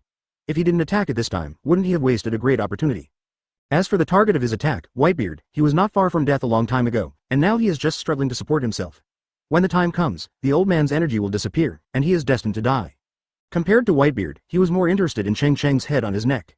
The ground suddenly exploded under General Cha Do's feet, and black lightning wrapped around his body. He shot towards Cheng Cheng and shouted, "Boy Cheng Cheng, my general is here, advertisement. What's the matter, do you think I'm easy to bully now that I've lost Zhenhai's sword?" Cheng Cheng pushed his hands away to attack the Empress. He put his hands on his waist, bent his knees and squatted down, doing a very low horse stance. The next moment, a blue energy ball appeared between his hands. Who said I can only use a sword?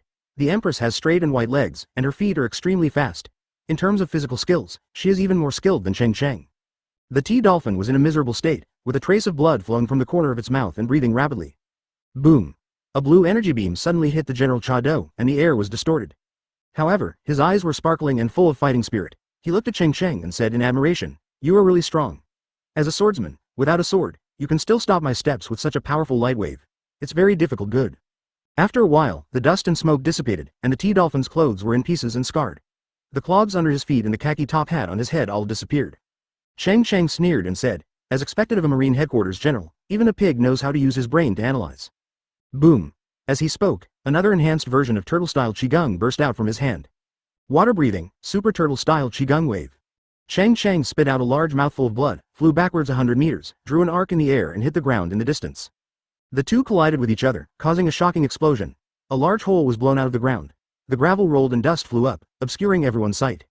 With a flick of his wrist, 7 small black swords flew in all directions. So he unleashed all his domineering energy, and the black lightning wrapped around his fists became denser and denser. A crackling sound of firecrackers erupted in the surrounding air. He gritted his teeth and punched the turtle-style Qigong wave in front of him. Suddenly, the T-Dolphin flew out of the dust, and the black lightning on his fist dragged a crack in the air. What is this? Advertisement: the Empress felt a sharp pain in her thigh, and soon heard the sound of her leg bones breaking, and her entire right leg became twisted. Facing the T-Dolphin that was very close at hand, it was obviously too late to prepare the turtle-style Qigong again. The armed domineering force instantly covered his fists, and he put up a very amateurish boxing stance to collide with the T-Dolphin. Cheng Cheng hugged the Empress from behind and stuffed a fairy bean into her mouth. Hancock swallowed it without thinking. The T-Dolphin suddenly became furious. He squatted down, inserted his hands into the ground, and used a sudden force to lift up the entire ground in front of him.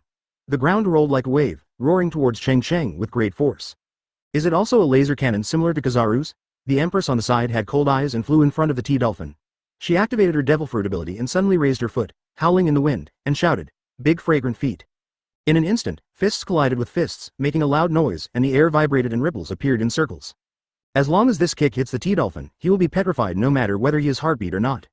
You are worthy of being the 5th Sea Emperor, but your legend has ended today. The more you stop me from a distance, the more it means that you no longer dare to fight me up close. How about it? I am right. Bar. The entire lifted ground suddenly shattered, countless gravels burst out, and dust flew into the air. General Cha Do's heart tightened, and he wanted to escape, but because his speed was already very fast now, and his breath had been firmly locked by Cheng Cheng, he couldn't escape. He looked at the menacing T-Dolphins in front of him with disdain, and suddenly took a deep breath. The water around him instantly surged, turning into a vortex energy ball and pouring in, whispered. However, the T-Dolphin calmly punched out again, but the black domineering lightning on the fist condensed into a black ball of light and slammed towards it. Ah! Cheng Cheng, with blood flowing from the corner of his mouth, looked at the Empress softly and said, "Don't be impulsive anymore, leave it to me." The waves of turtle-style Qigong that were continuously injected into the water became larger and larger. Cheng Cheng pushed forward with both hands, and the ground beneath his feet exploded instantly. The Empress flew backwards and let out a miserable cry. Even Cheng Cheng had to pay attention and praised, "What a brute force." Cheng Cheng's heart sank, and he secretly thought bad. Chapter 232: The Great Dark Seven Killing Sword Formation. The moment the 7 small black swords flew out, a cold and strange aura suddenly appeared in the air. The T-Dolphin, which continued to kill Cheng Cheng, stopped forcibly, rubbing a mark on the rocky ground before stopping its forward movement. 7 small black exquisite swords flew 5 meters away from Cheng Cheng and stopped in the air. They were evenly spaced to form a circle and surrounded Cheng Cheng. Each small black sword exudes extremely strange black smoke. The black smoke does not rise upward, but slowly flows downward, like black cold air. As soon as the 7 small swords appeared, the surrounding area instantly became dark. Cheng Cheng could feel that the surrounding temperature dropped a few points in an instant. If there was still water under his feet at this moment, it would probably condense into ice cubes due to the low temperature. The Empress' body has almost recovered after eating a fairy bean, and she is no longer in so much pain. However, the cold air emanating from the 7 small black swords around her still makes the Empress a little uneasy. Holding Cheng Cheng's arm tightly with both hands, he asked worriedly, "Husband, what are these?" Cheng Cheng casually patted the Empress's round buttocks and sneered. The Great Dark Seven Killing Sword Formation was originally intended to be a gift to Tuanzi, but now it seems that I have to use it in advance. The Empress' delicate body trembled, her legs were stiff, and her cheeks were so red that they were about to drip with water. It was Cheng Cheng's first time to use this Great Dark Sky Sword Formation. He didn't know how powerful it was. Cheng Cheng hooked his hand towards the T-Dolphin and said mockingly, "Come on, keep charging, you ugly, short, old fat pig, so timid and hesitant, even the disabled Momosagi will not take a fancy to you. If you are lucky enough to kill me today, maybe Momosagi will look at you differently." Cha Do, who was far from meeting the requirements for a general in terms of height, looked calm and did not become unsettled just because of Cheng Cheng's few words of provocation. However, now he has an arrow on the string and has to fire it. Even though he knows that the sword formation ahead is extremely dangerous, he cannot retreat. After all, he now holds the title of Marine General. In fact, logically speaking, both he and Momosagi are superior to Aokiji in terms of qualifications and strength. However, Momosagi has always been casual and has little interest in becoming a Marine General, and has rejected world government jobs several times. Promotion. In order to pursue Momosagi, his status must be equal to Momosagi's. If Marine had not lost 2 Marine Generals this time, Momosagi would not have agreed to take office. Advertisement: alas, just die, I will only have skin and flesh left anyway. When he was about to approach the black sword formation, Cha Do punched out, and black lightning from all directions converged on his fist, forming a massive lightning energy flow. No matter how much muscle you have, it's useless if you don't have a handsome face to support it. General Cha Do sighed in his heart, and suddenly clenched his fists. Several heads in his body swelled up, and his body quickly grew taller at a speed visible to the naked eye. A burst of crackling and swelling sounds erupted from the inside of his body. T-Dolphin roared angrily and rushed forward regardless, thinking that he would break through the siege of the battle formation with brute force. If he continued like this for a long time, he would definitely be tortured to death by the endless sword formation.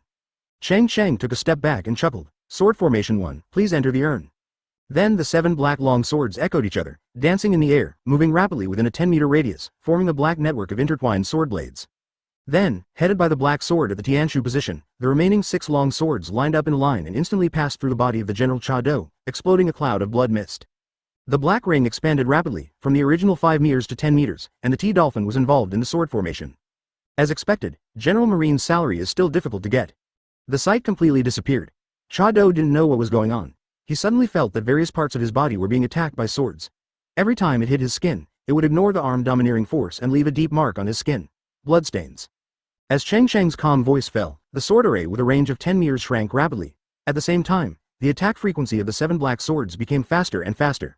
But as soon as he took a step forward, his eyes became pitch black, the clear sky suddenly turned black, he couldn't see his fingers, and Cheng Cheng's figure also appeared in front of him. The pig god's killing punch. Chado roared angrily. Boy Cheng Cheng, get out of here. If you have the ability to stand upright, these heresy are useless. The black sword blade circle suddenly accelerated, and the sound of splitting the air was shocking. The T-Dolphin shouted sharply and punched suddenly. In a few breaths, the originally short and insignificant T-Dolphins turned into several muscular men with a height of 3 meters. The muscles all over the body were bulging and the veins were surging. They were a bit more exaggerated than Thanos and Kosa's muscles. Advertisement at this time, his physical strength was obviously exhausted. Cheng Cheng smiled helplessly. Even he couldn't accept this kind of muscle mass. From an aesthetic point of view, it really had nothing to do with handsomeness.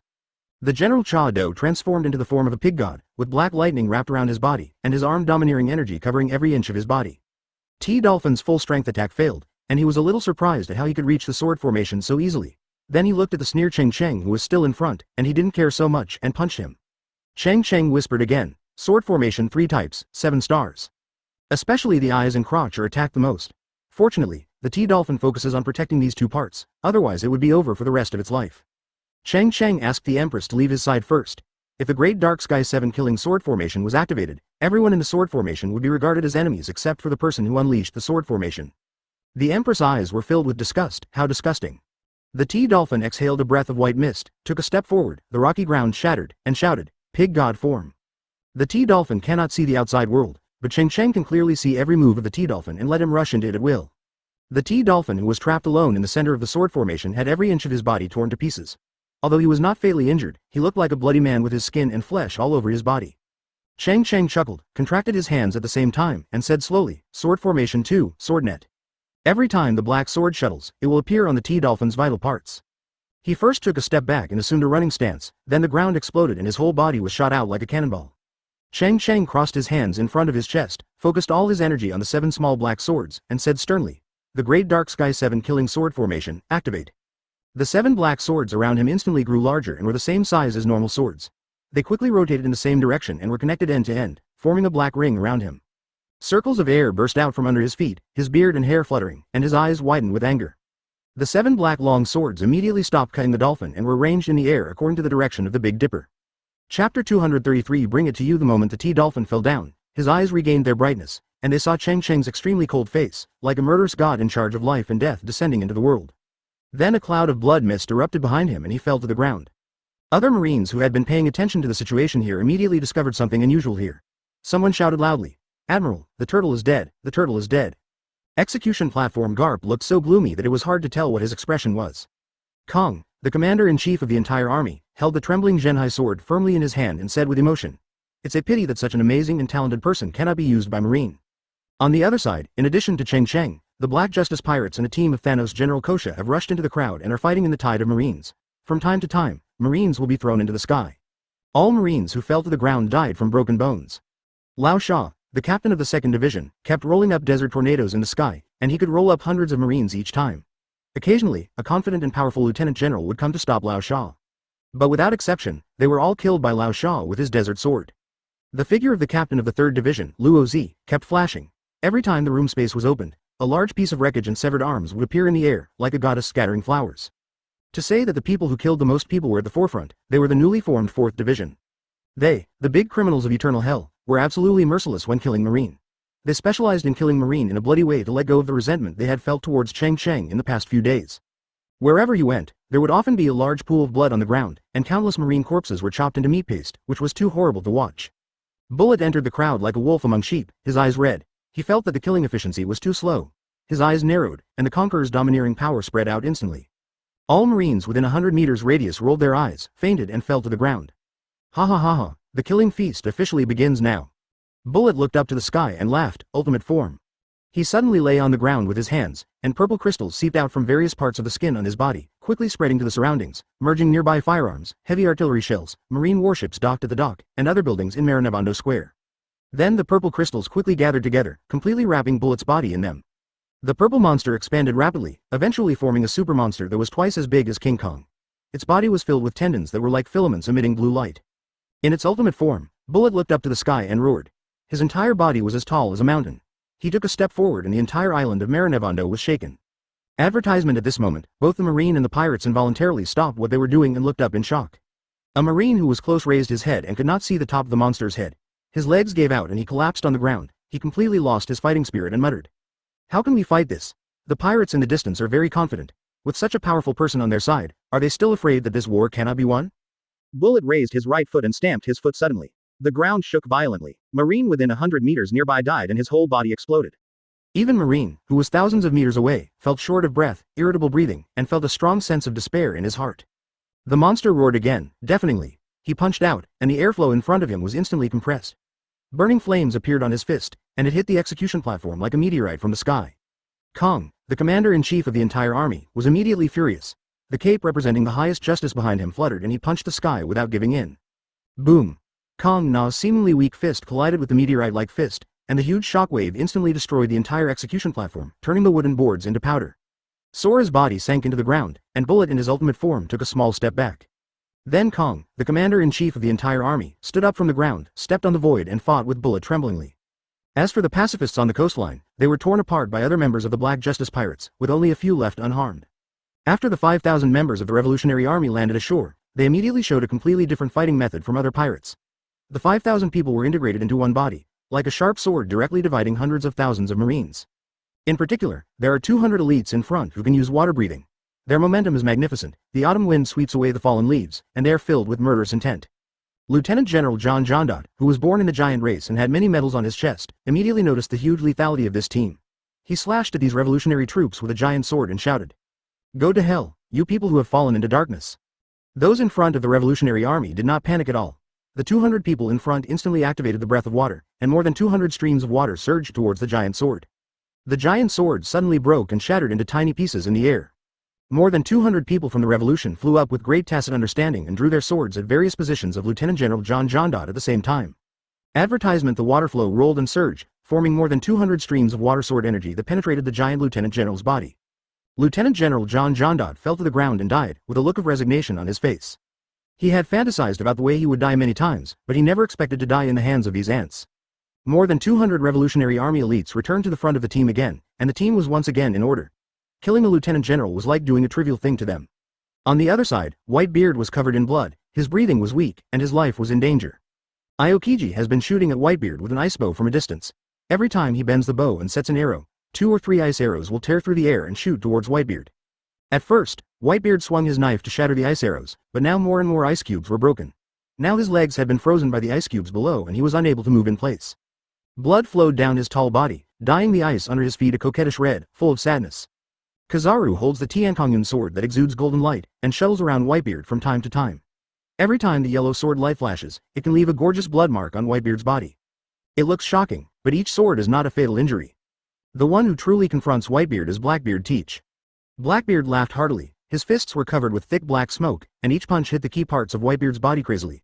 Whitebeard could only wave his big knife, Kong Yunki, to stop Blackbeard with difficulty. It's just that the speed of swinging the knife is getting slower and slower. Ha ha ha ha ha, Whitebeard, today is your day of death. Your arrogance will not only kill yourself, but also destroy the entire Whitebeard pirate's ship. Whitebeard swung his sword with all his strength, shattering the void, and with overwhelming momentum, a sharp sword light cut off 3 ice arrows and struck towards Blackbeard. Blackbeard avoided its sharp edge and turned into a black smoke that circled behind Whitebeard. The thick black smoke formed a huge fist and he punched out.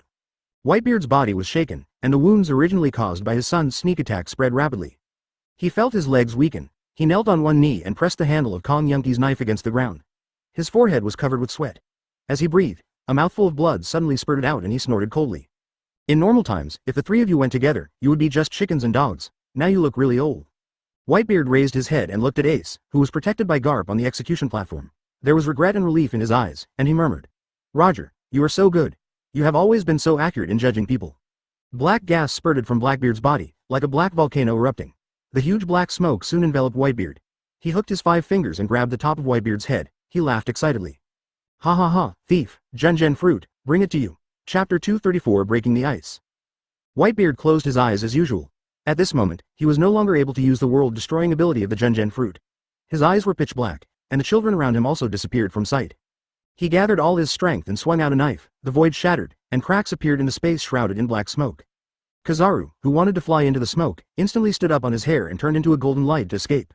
Aokiji, who was rebending his arrow in the distance, hesitated for a moment and did not shoot out the last 3 ice arrows. The ice bow turned into tiny ice crystals and scattered in his hand. Whitebeard looked up to the sky and laughed, goo la la la la la. Although the world cannot be destroyed now, it is still easy to take Blackbeard away alone. Whitebeard closed his eyes, feeling his son's breath disappearing into the world every moment, and said slowly, "Sons, Daddy takes the first step." Then at this moment, a dull voice sounded in Whitebeard's ears. Sword array shape, dragon and snake. 7 black long swords, connected end to end, formed a line, like a black snake flying into the black smoke, instantly piercing Blackbeard's body. Ah! Ah! Ah! Blackbeard let out an extremely wailing scream, and a cloud of blood mist erupted from his body. After the black snake transformed into 7 black swords flew out, the snake's tail turned into a snake head, and passed through Blackbeard's body through the same wound again. Before he could hit the ground, Blackbeard let out another terrifying scream. The black mist dissipated, and Whitebeard regained his sight. He only saw Cheng Cheng standing in front of him with a smile on his face, and said slowly, "Boy Cheng Cheng, I didn't expect you to come to save me." Cheng Cheng chuckled. "Why are you so anxious to die? You are also a legendary pirate after all, wouldn't it be aggrieved to die like this? For the sake of Ace calling you daddy, there is no way I will leave you alone." As he said that the turtle-style Qigong wave in Cheng Cheng's hands had been fully charged, he smiled at Blackbeard who was wailing on the ground. "Sorry, Blackbeard, your road has come to an end." After saying that, a blue energy beam instantly swallowed Blackbeard. Blackbeard only let out a hoarse scream at the end, and then the screams became smaller and smaller until they disappeared. Whitebeard didn't even look at Blackbeard's body and said to Cheng Cheng in a deep voice, "Now it seems that I should have listened to you at the beginning. Now I don't expect anything extra. As long as you can be rescued by Ace, from now on, the entire Whitebeard pirates will listen to your orders." Advertisement. Cheng Cheng waved his hand and turned around and walked forward calmly. "Don't do this. It's my business to save Ace and it has nothing to do with you." The black snake transformed from the great dark sky's 7 killing sword formation swam in front of him. It seemed that it was due to the killing. The black smoke emitted by each black sword was thicker than before. The sword formation that killed 2 people in succession seemed like a lion majesty who had been hungry for a long time. "I finally had enough to eat and drink today, and I exuded my original ferocious nature." Aokiji sighed. "It's a pity that Whitebeard almost died. Cheng Cheng, you really shouldn't have come here today. Everyone knows how powerful you are, but don't you understand that a big tree attracts the wind?" After saying that, Aokiji took a deep look at Kizaru, and breathed out 2 cold breaths from his mouth. At the same time, his whole body braved extremely cold white air, which caused the surrounding air to plummet. Bingzi Jushin. 2 strands of cold air grew in the wind, turning into an icebird covered in ice crystals in the air. It raised its head high and chirped loudly, resounding through the sky. The ice chick flaps its wings and soars straight into the sky, tearing apart the white clouds in the sky. Every time it passes through a layer of white clouds, the ice chick absorbs the thick water vapor from the clouds, and the ice chick grows in size accordingly. The ice bird flew faster and faster, and soon it circled over everyone, absorbing all the clouds in the sky. It became extremely huge, and a pair of ice crystal wings covered the sky and the sun. The whole sky became dark, and the cold wind suddenly rose, like a glacier in winter. With half of his body turned into ice, Aokiji's face became paler and his eyes were filled with red bloodshot eyes. He looked down at his compatriots who were constantly being killed by pirates. There were screams all around, and finally he stared at Cheng Cheng and said slowly, "You all deserve to die. Everyone deserves to die. My biggest dream was to eat, drink, and sleep every day. Riding a bicycle on the sea and seeing the scenery was my favorite thing. Why do you bother me?" Everyone below looked up at the ice bird hovering in the sky and started talking about it. "What kind of bird is this? It's so big, didn't you notice that it suddenly became cold? Snow, look, it's snowing." Soon other people also discovered this strange phenomenon. Countless white snowflakes fell from the body of the ice bird, and soon it was snowing all over the sky. These heavy snowfalls fell on marines, and those marines instantly became energetic and excited. Some of their wounds no longer hurt and were still healing slowly. After falling on the pirates, the falling snowflakes instantly froze the pirates and turned them into ice sculptures. These frozen people instantly became Marine's living targets, and Marine lost his ability to resist. Advertisement. The frozen islands allowed Marine to seize the opportunity and instantly smashed them into pieces, causing their heads to fall to the ground. As for the members of the Black Justice Pirates, these snowflakes are harmless. The ice cubes on their bodies will be shattered with the slightest exertion. Despite this, the heavy snow immediately reversed most of the situation, and Marine's momentum suddenly surged. Cheng Cheng's body exudes a strong air current, and those snowflakes will be directly evaporated 1 meter away from Cheng Cheng. He slowly stepped forward and couldn't help but be amused by Aokiji's behavior. Tell me, the big bear originally sent you to the Antarctic, but you just went down this step and stayed away from the world. Isn't it good to live a carefree life by yourself? You have to do it again. Come back and join in the fun. It's so bad that I can't even kill you now. In addition, I would like to advise you, when you are fighting against me, don't be distracted by the lives of others. Aokiji's face became paler and paler, with no normal skin color at all. He looked like an iceman frozen for thousands of years. Blood flowed from the corner of his mouth and he whispered softly. There is no way, who made me Marine General? Lazy justice is also justice. Cheng Cheng's eyes turned cold. You have your justice and I have my friendship. None of us are wrong. At this time, only the weak are at fault. He waved his hands forward, and his whole body was as powerful as a galloping horse, with great rivers rushing out, and he shouted. Sword formation type, heavy rain. The black snakes dispersed irregularly in an instant, and the 7 black swords shot out like a violent storm, piercing General Aokiji's 4 joints in the blink of an eye. Cheng Cheng suddenly made a fist with one hand, and the 7 black swords erupted into a burst of black smoke, swallowing Aokiji. Aokiji turned his head as hard as he could, glanced at the ruins of the marine office building, and fell to the ground. At this time, the General Kizaru turned into a golden light and came over with such a loud force that it seemed to penetrate Cheng Cheng's body directly and shouted angrily. Aokiji, I'm here to avenge you. Cheng Cheng frowned. His right foot was wrapped with armed domineering force. He suddenly raised his leg and shouted. Then you will be buried with Aokiji. Boom. Kizaru's body flew out upside down, drawing a beautiful arc in the air, and hit the center of the battlefield heavily. Chapter 235 Kizaru's light speed kicked the ice chicks hovering above everyone's heads gradually dissipated with the death of Aokiji, and Marine once again lost its advantage on the battlefield. The 2 generals Aokiji and Chado, as well as the Shichibukai rookie Blackbeard, died one after another. Marine no longer had the power to fight against Cheng Cheng and his group. After General Kizaru landed, his head hit the ground. For a moment, I felt a splitting headache and dizzy. I could only sigh in my heart that this boy was becoming more and more domineering. Then he looked around, and he suddenly discovered that Straw Hat Luffy was in front of him, surrounded by several lieutenant generals, covered in blood, and he understood what Cheng Cheng meant. The yellow light flashed on the toes, turning into a golden light and rushing towards Straw Hat Luffy. Luffy, who was surrounded by everyone, had already fought very hard and his body was almost exhausted. At this time, when he saw Kizaru flying over in front of him, his heart suddenly tightened and he became even more frightened. He quickly stuffed a fairy bean into his mouth, feeling a warm current reverberating in his body and limbs, and his physical strength continued to recover. Ah! Luffy clenched his fists, bent his knees and looked up to the sky, shouting. In the extreme nervousness and fear, an invisible conqueror's haki burst out around him, rolling up waves of hurricanes. Within a radius of 100 meters, except for the marine lieutenant generals who were besieging Luffy, all other ordinary marines rolled their eyes and fell to the ground. Luffy, who was just yelling and venting his anger, had no idea what happened to those marines. Lieutenant General Dalmisha and Lieutenant General Maynard, who were besieging Luffy, looked at each other and saw the fear in each other's eyes. Lieutenant General Maynard said with emotion, I didn't expect Straw Hat Luffy to also have the qualifications to be an emperor. He is really powerful. Dalmisha, who was wearing a Madara dog hat, frowned, pointed her index finger at Luffy's head, and said in a deep voice. As expected of the grandson of Lieutenant General Garp, if I let you go today, I'm afraid you will grow to the height of Cheng Cheng, the 5th emperor, in the future. Let me kill you first today to avoid future troubles. After saying that, Lieutenant General Dalmisha instantly mobilized all his strength, and every inch of muscle, bone, skin, and muscle energy gathered on the tip of his index finger. The index finger suddenly hardened, pointed towards the void ahead, and shouted. Point the gun. The strong air shock wave burst out instantly, tearing the air apart, and was several minutes faster than the speed of a bullet. Advertisement boom. Luffy subconsciously tilted his head and dodged, but the next finger gun penetrated directly through his right shoulder, instantly exploding into a cloud of blood mist. Ah! Luffy screamed. His pupils suddenly shrank, and his whole body was shrouded in despair, because at this moment, General Kizaru had already arrived in front of him. Kizaru raised his feet high, the yellow light on his feet became more and more powerful, and he kicked out suddenly with overwhelming momentum. Luffy also acted like he had just come to Kizaru. Gong meng gong meng gong. The 3 brothers took a step forward in unison. The marines in front of them, densely packed like a tidal wave, retreated in unison, and no one dared to rush forward. If Tuanzi is still alive and well, I will risk breaking the Jinpira and risk my other arm to stop them. At this time, one end of the Rui golden cudgel was suddenly inserted into the ground in front of Cheng Cheng. Then the golden cudgel quickly shrank and shortened. Sabo at the other end grabbed the golden cudgel and flew over, standing on the other side of Cheng Cheng. Whitebeard hesitated, swallowed the fairy beans in one gulp, and soon the injuries on his body recovered at a speed visible to the naked eye. Marine, who was so close, looked back and saw the 2 hemispheres, swallowing hard and feeling hot all over. Garp laughed heartily. Okay.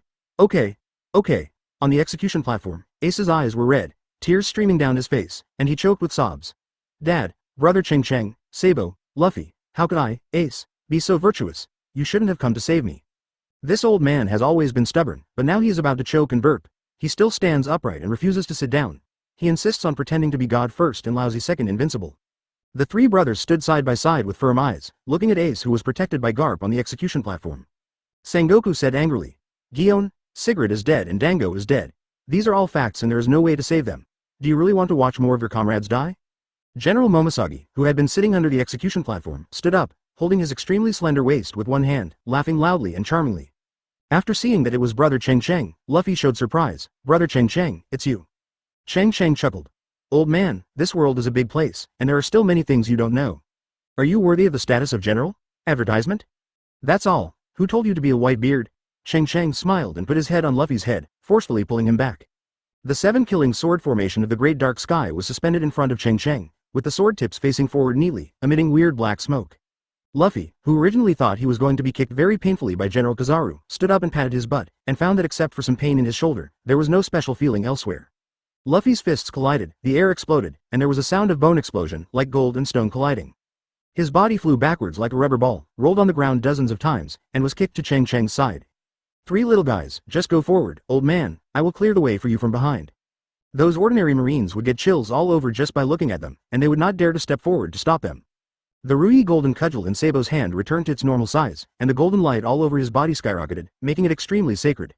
He looked surprised, feeling that in addition to his injuries, his physical strength was also recovering, and he said in shock, This, what on earth is what you gave me to eat, and how can it have such a miraculous effect?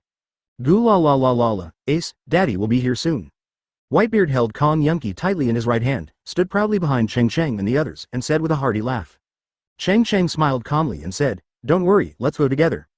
It's just that now, I didn't join them, so it's already considered friendship. Cheng Cheng then threw a fairy bean to Whitebeard, and said angrily, Eat it, if it weren't for Ace's sake, I wouldn't save you. After Luffy straightened his straw hat, he grinned brightly and nodded heavily in agreement, okay. Momosagi Gion smiled even more charmingly and sneered, You can watch your disciples and disciples die during the Warring States period. You are no longer a human being. I, Gion, just gave up my status as a general, why not? Cheng Cheng turned around and looked at Whitebeard, who was only one breath away from death. However, Whitebeard, one of the four emperors, didn't seem to listen. He clenched his fists, feeling the strength that was constantly recovering, and laughed to the sky. The sound was deafening, like a bolt from the blue. Luffy shook his arms and shouted, then stretched out his arms again and returned to the battlefield just now, because it was very close to Ace. Chapter 236 Exploding the giant Buddha Momosagi then stood up from the ground, not looking at the battle whose outcome was already determined. Ace is protected by the hero Garp and cannot die no matter what. The commander-in-chief of the entire army, Kong, was now firmly restrained by the huge mountain-like bullet, and they were colliding with each other. If this continued, Kong would be hammered to death sooner or later. Although Momosagi also wanted to try whether his Kinpira could kill Bullet with one sword, he still suppressed this idea. Only Sengoku, the polished commander, and Doflamingo, who had always had evil intentions, were left to deal with Whitebeard and Cheng Cheng, who had somehow recovered their fighting power. What's more, there are dozens of phantom beasts and devil fruit users from the Black Justice Pirates on all sides. How can we fight this war? It is simply impossible to win this war. Momosagi gets a headache just thinking about it. She left the battlefield in an instant to make way for Cheng Cheng and the others. At the same time, a charming voice came from far in the sky. Little brother Cheng Cheng, sister, take the first step. When we meet again in the future, you can experience my sister's extraordinary skills. Cheng Cheng sighed softly, what a bad luck. Who is the little brother? I am obviously the eldest brother, okay. Luffy looked serious and said righteously, yes, I am obviously the younger brother. Cheng Cheng's mouth twitched, unable to refute. Sabo clenched the Rui golden cudgel in his hand and glanced at Luffy sympathetically. Fortunately, he could be both a big brother and a little brother. Luffy grinned, raised his fist and shouted, Ace, we're here. Then every time the three brothers took a step, the tide of Marines in front of them took a step back. Everyone was afraid and crowded.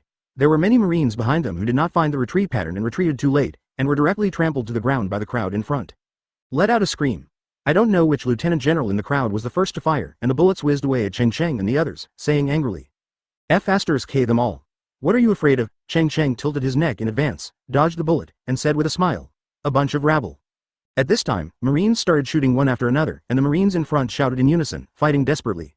The white beard who was following the three Cheng Cheng brothers suddenly waved his long knife to cut through the clouds, opening up tiny cracks in the surrounding air, like a spider web. The void shattered, and he said cheerfully, Advertisement, just move forward and leave the rest to me. Endless overlord energy burst out from Whitebeard's body. He took a step forward, the ground sunk, and his momentum instantly increased again. His sleeves were fluttering, his beard and hair were fluttering, and his crescent-shaped white beard stood upside down one by one. The white beard snorted coldly, and the thunder rolled like a god descending from heaven. Shock. The momentum of just this one word is like thousands of troops galloping forward, causing the Marines who are rushing forward to bleed. Cheng Cheng, who was closest to him, was secretly shocked. Is this what Whitebeard was like in his heyday? It was so overbearing. Then he looked up at Garp standing proudly on the execution platform in the distance, silent, turning a blind eye to the crazy Whitebeard. Whitebeard is like this, so how strong is this old man? With Whitebeard's mouth shaking, the surrounding cracks spread rapidly, and all the air within a kilometer range was shattered like a mirror. Boom! All Marines within a radius of 1,000 meters shattered together with the air, and crisscrossing blood marks appeared on the skin of the body. The bones of the whole body also broke, and blood mist exploded. Everyone became a bloody man. Rivers of blood flowed. With just this one blow, tens of thousands of people died after Whitebeard shattered their internal organs. Corpses were strewn on the ground, and all the injured people screamed in agony one after another. There is no hell on earth better than this. Whitebeard looked calm and shouted loudly, which resounded throughout Linford. Anyone who stands in my way will die. The three Cheng Cheng brothers had gloomy faces, stepping forward slowly in the sea of blood, splashing blood on the ground with every step they took. None of the Marines far ahead dared to rush forward, and there was a lot of discussion. It's too strong, this is simply the devil of hell. No, if we go up there, we will die. We are not even considered cannon fodder. We cannot defeat such people no matter what. This is a living legend, Whitebeard, advertisement.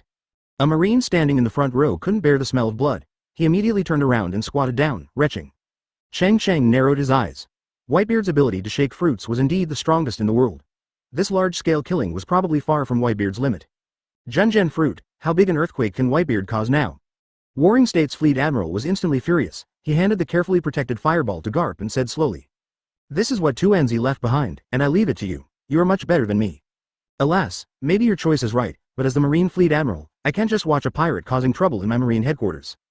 Garp carefully took the crimson fireball, and instantly felt a scorching heat. He immediately wrapped his palm with armed domineering energy, and then he felt a little better. He looked at Sengoku's right hand again. The entire palm was red and severely burned, and the skin was ulcerated and swollen, like a roasted pig's trotter. Garp sighed. Old friend, what are you doing? At our age, I have long looked away from justice and injustice. I just have a clear conscience. Warring States took off his glasses, and his whole body began to emit sacred golden Buddha light, and Sanskrit sounds floated throughout the world. Every time he takes a step forward, his figure will skyrocket. His voice is like Hong Jong the Lu, and everyone present can hear it clearly. It's just a palm burned. I did this just to make a selfish person like me feel less guilty. Let alone a hand, even if I exchange my life for Tuanzi's resurrection, I will not hesitate. Sigrid, in this life, my master is worthy of heaven and earth, everyone in the world, and justice. He is the only one who has failed you, mother and daughter. Fleet Admiral Warring States period was covered with Buddha's light. When he took the third step forward, he had turned into a 100-meter golden Buddha. The Buddha's mouth spits out golden light, the Buddha's light is ethereal, and the sound of Sanskrit is lingering. All the Marines who were still alive felt a sense of peace in their hearts for no reason. They no longer had the fear of war, and their breathing calmed down. Today, let me die for justice. The giant Buddha roared angrily, resounding throughout the sky. The giant Buddha took a step forward, and the ground exploded. He made a fist with his right hand and slammed it towards Cheng Cheng and the others.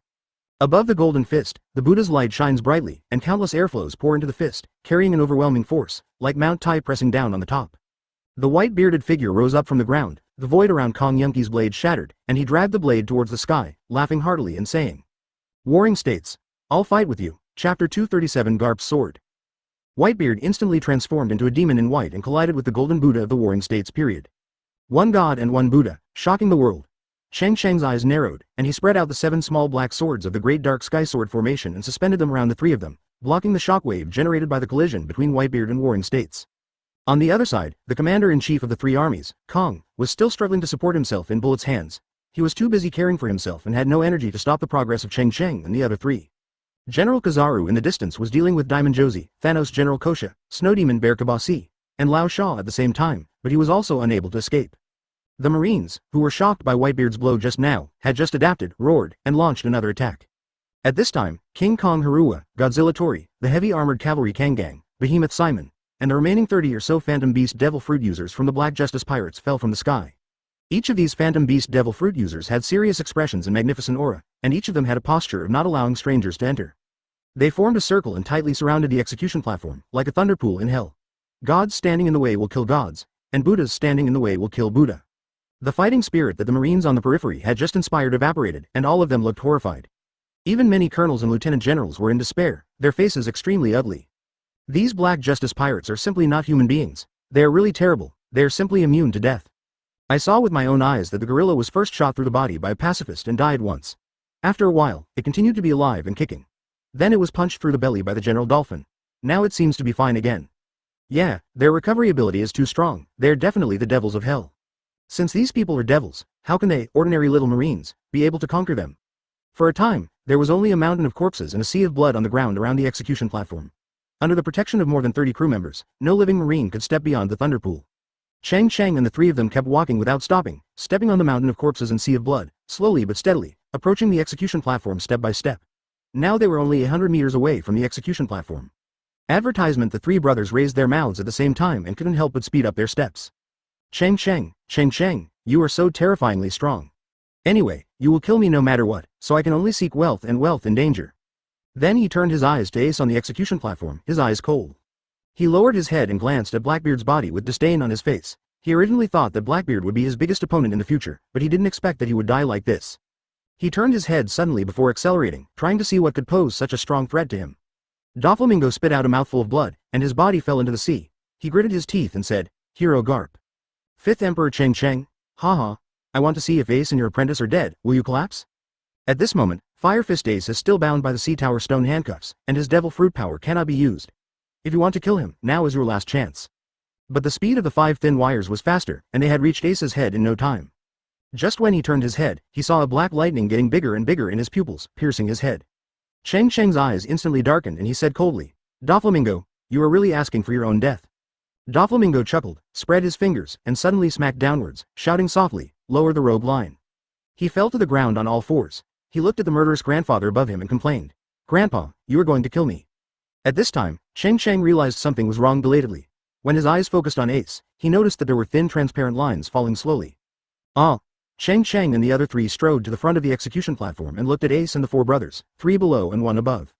Doflamingo had already escaped 1,000 meters away. As soon as he slowed down, he felt a strong sense of danger. The huge sense of oppression made his back feel cold. It was the first time that he felt so close to death, very close. Advertisement. Luffy, who had just flown up, was so frightened that he fell back. He thought Grandpa Garp was going to kill him, and he was so frightened that he broke into a cold sweat. But once you are lucky enough to kill Ace, you can ask for a large amount of benefits from the world government. Doflamingo smiled coldly. After attacking, he didn't even look to see if the 5 thin threads could successfully kill Ace. He immediately fled far away, flying 100 meters away in an instant. Above everyone's heads, Doflamingo used silk threads so thin that they were invisible to tie up the clouds in the sky and hang them in the sky. In addition, he deliberately held his breath and concentrated so that no one noticed his presence. But it was too late for him to dodge at this moment. He could only subconsciously step on the void with his feet to avoid the fatal point of his head. Even if I don't kill Ace, Cheng Cheng will definitely not let me go if he finds out about that little girl. Luffy bared his teeth and grinned, threw his arms back suddenly, and shouted, "Gong Mo, Gong Mo." Doflamingo let out a miserable scream, and the Dragon Slayer knife wrapped in black domineering energy pierced his chest directly. At this moment, Cheng Cheng felt relieved. Victory was close at hand. He looked at Garp and said with a smile, "Old man, you are better than I thought." When he saw Blackbeard and Aokiji being killed one by Cheng Cheng, he felt that Marine was losing the battle and regarded Cheng Cheng as his biggest opponent. The Dragon Slayer sword flew out like lightning and easily cut off the 5 thin wires that were about to be inserted into Ace's head. The speed did not slow down at all. The sword was wrapped with black lightning, tearing the air and making bursts of sonic booms. A cloud of blood mist exploded in the air, and flesh and blood flew everywhere. 5 fingers tore through the air, and 5 transparent threads shot out from the fingertips. Each thin thread was so tiny that it was invisible to the naked eye. It was silent, strange and cruel, and shot toward Ace's head like lightning. Sabo took off his hat, bowed and saluted Garp, and said respectfully, "Grandpa Garp." Garp's face was dark, and he suddenly drew out the dragon-slaying knife and threw it out. The light of the knife flashed and was fierce and threatening, seeking death. Once his 5 rogue-reducing threads penetrate the head, the thin threads will multiply and expand rapidly in the head in an instant, and countless threads will burst out of the body. He quickly stretched his hands forward, grabbed the steel edge of the execution platform with both hands, and flew up in a hurry. It left a black line in the air, flew into the distance quickly, and disappeared in the blink of an eye. Chapter 238. The ultimate strategic weapon. The Dragon Slayer knife drew a black arc in the distance, spun around and flew back, being held firmly in Garp's hand. Cheng Cheng was stunned and asked, "Doflamingo is dead?" Garp sneered, "How can it be so easy? The other party is also one of the Shichibukai. It's very difficult to kill him with a sword from 1,000 meters away." Cheng Cheng jumped up and landed in front of Garp. He stretched out his thumb and exclaimed, "This is a flying sword that is really domineering and invincible." Garp said solemnly, "My strength is just brute force. Tuanzi has the same mind as the sword, I am far behind." Speaking of Tuanzi, Garp's expression turned gloomy and he handed all 3 swords to Cheng Cheng. "This is what Tuanzi asked me to give to you. She also said that next time you kill a celestial dragon, you will use her Dragon Slayer sword." Cheng Cheng calmly took over the 3 long swords. These 3 swords were all handed over to Tuanzi from his hands. Unexpectedly, they would be taken back in this way today. Garp frowned and said, "You don't hate me?" Cheng Cheng stepped forward slowly, drew out the dragon-slaying knife, turned his back to Garp and said slowly, "To be honest, it's beyond my expectation that you can do this. What's more, I always feel that Tuanzi is not dead yet. She is eating the devil fruit of the phoenix form. Since ancient times, there have been phoenix nirvana. Once said, maybe she can be resurrected." Garp seemed to have aged a lot in an instant. He handed the red fireball to Cheng Cheng and sighed. "You and I both know that this is impossible. When a person dies, he or she dies, and the ashes are all burned away." Cheng Cheng looked determined and received the red fireball into the space ring. In the space of the ring that originally exuded golden light, there was a red fireball, and the air instantly became warm, like a bright sun hanging high in the sky. Then the fireball slowly fell, as if being pulled by the Phantom Beast Spirit Tree, and landed on the branches of the golden Phantom Beast Spirit Tree, warm and quiet. Cheng Cheng took a step forward, lowered his head and waved his arm, swiping the dragon-slaying knife in front of him, and the sword light flashed. The sea stone handcuffs on Ace's hands suddenly broke. He didn't stand up. He just put his hands on the ground and burst into tears. "It's all me. Tuanzi died because of me. It's all because of me."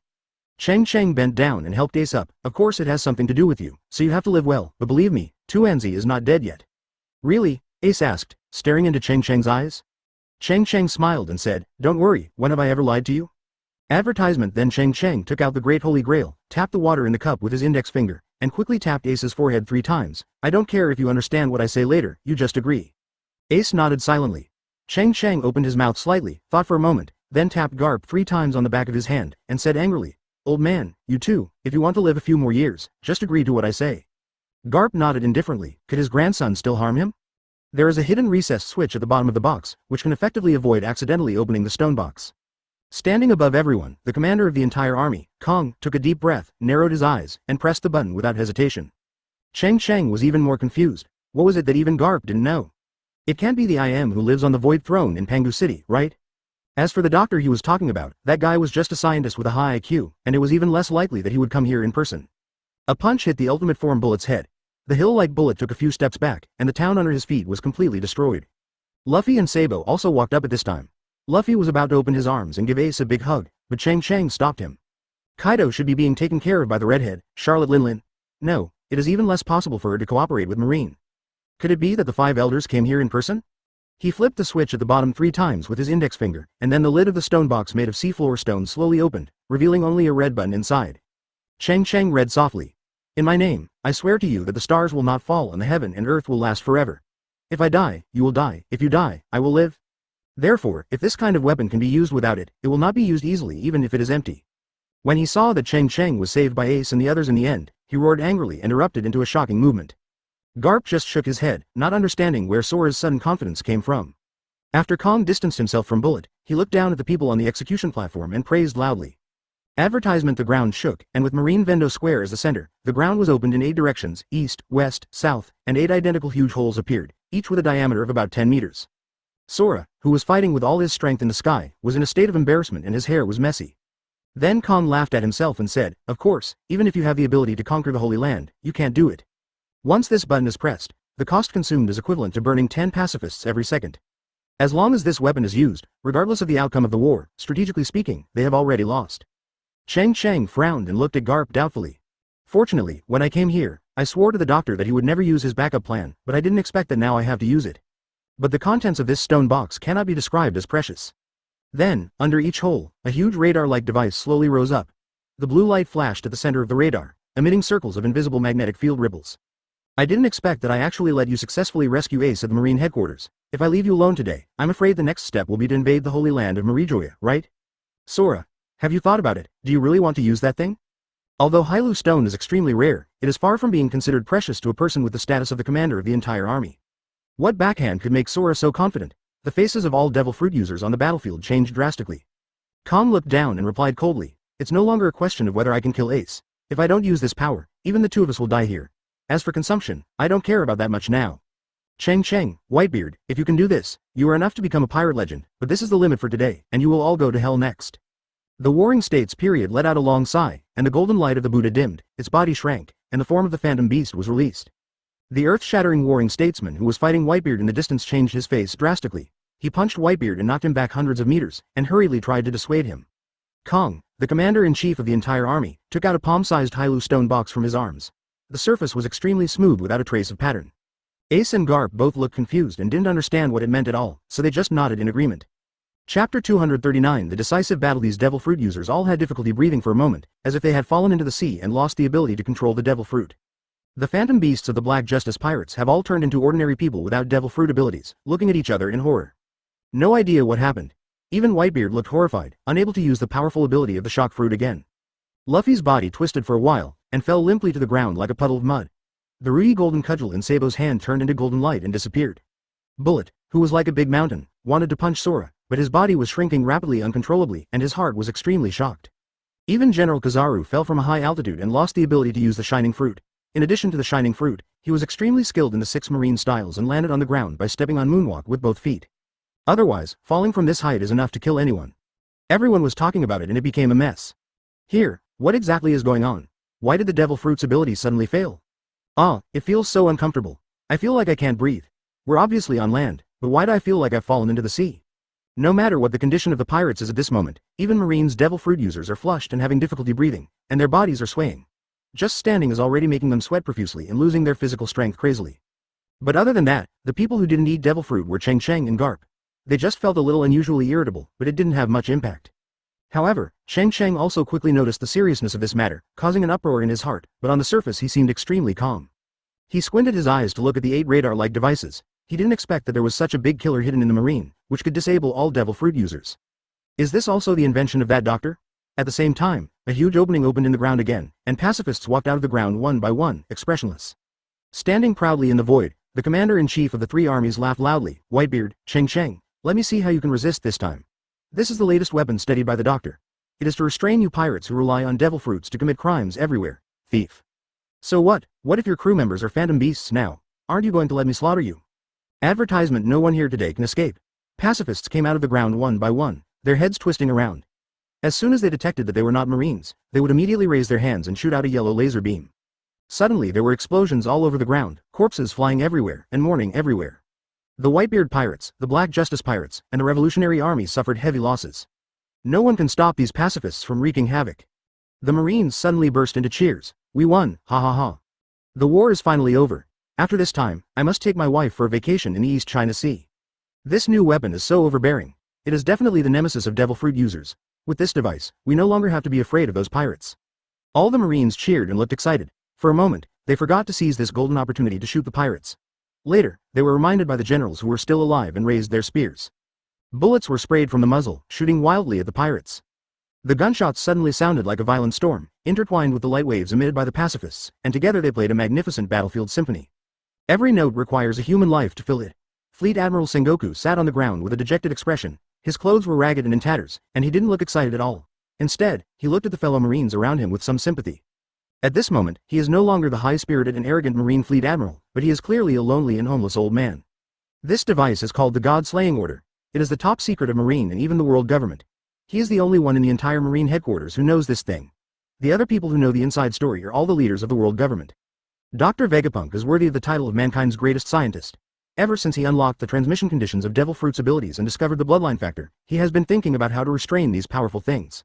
After all, if these powerful Devil Fruit users have nothing to restrain them, sooner or later they will threaten the rule of the world government. So there was this God-Slaying Order. In order to experiment with this thing, countless Devil Fruit ability users died. Whether they were strong or weak, men, women, old and young, all were captured for experiments. Advertisement. If they can't find someone with suitable Devil Fruit abilities, they will force human slaves to eat them to ensure the accuracy and rigor of scientific experiments. Of course, most of the people who participated in the experiment did not come out alive. Even those who were tortured to the point of mental disorder would be ordered to be executed without hesitation, because the doctor wanted to eliminate the possibility that these people were pretending to be crazy. Only the dead are safest. Thinking of this, Warring States let out a long sigh. He only knew these things 3 days before the war. If that was all, he could reluctantly accept it. He is not a 3-year-old child. For the flag of science and justice to continue to fly over the world, some sacrifices are necessary and unavoidable. But, this God-Slaying Order is not perfect, it is just still in the testing stage. No one knows what the consequences will be. Warring States sat on the ground in frustration, looking at the continuous sound of explosions, mourning people everywhere, and a scene of doomsday massacre, and smiled bitterly. I'm afraid this war is just an experiment for that doctor, right? Amidst the sound of artillery fire and screams, no one heard the Warring States question, and no one came to answer him. The expressions of the Marines who were excited to shoot and the pirates who were running away changed drastically. All of a sudden, the Marines' bodies twitched, their limbs twisted in strange postures, and each of them looked frightened. Some were foaming at the mouth, some were bleeding from all their body orifices, and some fell to the ground laughing. Cheng Cheng squinted his eyes and observed the surroundings, and soon discovered an abnormality and sneered. Commander, if I guess correctly, this device for restraining ability users should still be in the experimental stage, right? Why does it look like he even killed one of his own people? Kong frowned, with a gloomy look on his face, and coldly snorted. As long as I can kill you and Whitebeard, it will be worth it. Cheng Cheng chuckled. That's crazy, but I'm afraid I'm going to disappoint you. Garp took a step forward and stood in front of Cheng Cheng and the four brothers. He was full of aura, like the world-destroying demon god coming to the world, and said in a deep voice. You want to kill my grandson just because of these useless robots? Old man, it's time for us to leave, we can't stay here for long. Kong narrowed his eyes and said disdainfully. Boy, don't be too crazy. Let's go. I want to see how you go today. Cheng Cheng's voice was calm, he closed his eyes and said, by my command. Chapter 240. A river of sorrow and blood on the battlefield. There was a wailing, and the explosion produced thick smoke, making the entire sky extremely dark, and everywhere was filled with blood, and blood flowed into rivers. Compared to the panic of others, the people of the Black Justice Pirates were much calmer and just slowly found a bunker to avoid the bombings of the pacifists. They were all people who had signed a contract with Cheng Cheng, and they all knew the power of Cheng Cheng's contract. Especially Lao Sha, standing behind a big rock, looking at the mountains of corpses and sea of blood around him with an indifferent expression. He gently took off the mask on his face, not bothering to hide his identity anymore, lit a cigar and started smoking. Ko Sha glanced at Lao Sha, walked over and asked him for one. The two of them looked at the distant battlefield at the same time, puffing away their smoke. Shouldn't you be surprised? Lao Sha asked in surprise. Kosha took a long puff of his cigar and said scornfully. Are you insulting my IQ? After this battle, you and I will fight again, do you dare? Lao Sha also laughed. Why don't you dare? Even the seemingly reckless and brainless Kabasi didn't say much after seeing Lao Sha's face, obviously he was already prepared. Each of them chatted without thinking about whether they would die. It seemed that this was not what they should care about at all. Afterwards, Cheng Cheng's hearty shout rang out on the battlefield. With my order, all troops must retreat. Everyone looked at each other and smiled after hearing the first four words. Before Ace and Luffy could understand what was going on, a black space crack appeared behind them, emitting huge suction force. Luffy subconsciously reached out and grabbed Cheng Cheng's arm. His face changed drastically, and he yelled, Oh, what is going on? Cheng Cheng smiled and pushed away Luffy's fingers and said, Don't resist, just go and go, it's absolutely safe there. After saying that, Luffy screamed and was pulled in by the huge suction force. Then Cheng Cheng was surprised to find that the black crack behind Garp couldn't attract him. His body remained motionless and as steady as a mountain. Instead, black lightning wrapped around his iron fists. He was looking at the crack, as if thinking about whether to break it. Cheng Cheng hurriedly persuaded, Grandpa Garp, this is my teleportation space. You should also follow it. You will not be able to stay at the Marine headquarters in the future. Garp looked around. Yesterday, the Marine headquarters was magnificent. Today, it has turned into ruins. For a moment, he felt as if he was in another world. He sighed. Oh, that's right. After being a Marine all my life, it's time to leave here. Then, Garp turned around and walked into the space crack. Advertisement in the blink of an eye, everyone in the Black Justice Pirates group disappeared. The expression on Sora's face changed drastically, and he hurriedly moved towards the execution platform below. It was not the so-called invisibility or genjutsu, but all these people disappeared out of thin air. How is it possible? How is it possible? Kong yelled angrily. It is rumored that Cheng Cheng is a space-type devil fruit ability user, but how come he is the only one who cannot be interfered by the god-slaying order now? It was obvious that such a high price had been paid, but in less than 3 minutes, nearly 100 billion had been burned, and it had also caused all the madness of the Marine below. If you can't wipe out all the Black Justice Pirates in this way, how will you explain to the 5 elders when you go back? He turned around and asked Sengoku, what is going on? Why are only the Black Justice Pirates leaving? If it is the Devil Fruit's ability, Whitebeard should also be rescued, right? Warring States got furious for no reason and yelled, Lousy knows nothing. Kong looked gloomy. The war was still a failure. The main target actually escaped, and those 5 old guys might be furious this time. When this war was first planned, Ace was the bait and Whitebeard was the big fish. Later, with the emergence of the Black Justice Pirates, Cheng Cheng became the biggest fish. Sora didn't know the specific reason at the time, but now he seems to understand. He turned to look at Whitebeard angrily and breathed a sigh of relief. Whitebeard, who had lost the ability to shake fruits, stood on the mountain of corpses, with the handle of his long knife cutting into the ground, looking around, looking up to the sky and shouting, La la la la la, this life is enough for me. Then more than 20 pacifists fired laser cannons from their mouths at the same time. The yellow energy beam penetrated Whitebeard's body exploded, and Kong Yunki was destroyed in the explosion. Foil Beasta and Diamond Josie suddenly burst out shouting, Dad. Diamond Josie wanted to run over and smash these pacifists, but he was caught tightly by Beasta. Josie, who now lost the ability of the Devil Fruit, would be killed if he rushed up, and said angrily, Don't be impulsive. Although Dad is dead, Ace is still alive. As long as Ace is not dead, there is still hope for our Whitebeard pirates. Josie used brute force regardless, dragging Beasta forward. Beasta drew his sword with lightning and struck Josie on the neck with the back of the sword, making Josie unconscious instantly. Beasta looked around and saw that there was chaos. He couldn't care about other people in the mountain of corpses and sea of blood. He picked up the unconscious Josie and ran away immediately, cutting his way through the crowd. He is a swordsman and will never be restricted by external factors. As long as he has a sword in his hand, he is invincible. Advertisement Kong didn't pay attention to the escape of one or two unimportant people, and said softly, "Pacifist, turn on the killing mode." Then he flashed, taking Kizaru and Sengoku with him, and flew far away. After landing on a distant battleship, he floated into the distance. The more than 20 pacifists formed a circle, with their backs facing each other, raising their hands, and continuously releasing laser cannons to kill all visible creatures. Not long after, the explosions on Marinefondo stopped. Only the 20 pacifists stood there blankly, waiting for the next order. The entire Malinfondo became quiet, and only the chirping of seagulls circling in the sky could be heard. Suddenly, a strong wind blew up and dark clouds gathered. The strong smell of blood in the air was instantly dissipated, and the long swords and spears that were originally stuck on the ground were blown by the wind and fell crookedly to the ground. The weather became originally dark, the dark clouds were low, and the dark clouds in the sky were rolling violently like ocean waves. Except for the sound of the sea breeze, there was silence. In the pile of dead bodies, a woman who was protected by her husband heard that there was no movement outside, tremblingly crawled away from the corpses above and stood up with difficulty. A pair of originally clear eyes were full of confusion. She and her husband were both sober people among the crazy crowd. They shouted at the others, trying to get them to run away, but it was in vain. Countless compatriots killed each other and even committed suicide. No one can stop this from happening. Finally, her husband stuffed her into the pile of dead people, and now it seems that she is the only one who survives. At this time, a pacifist statue in the distance opened its mouth, and a yellow laser beam burst out.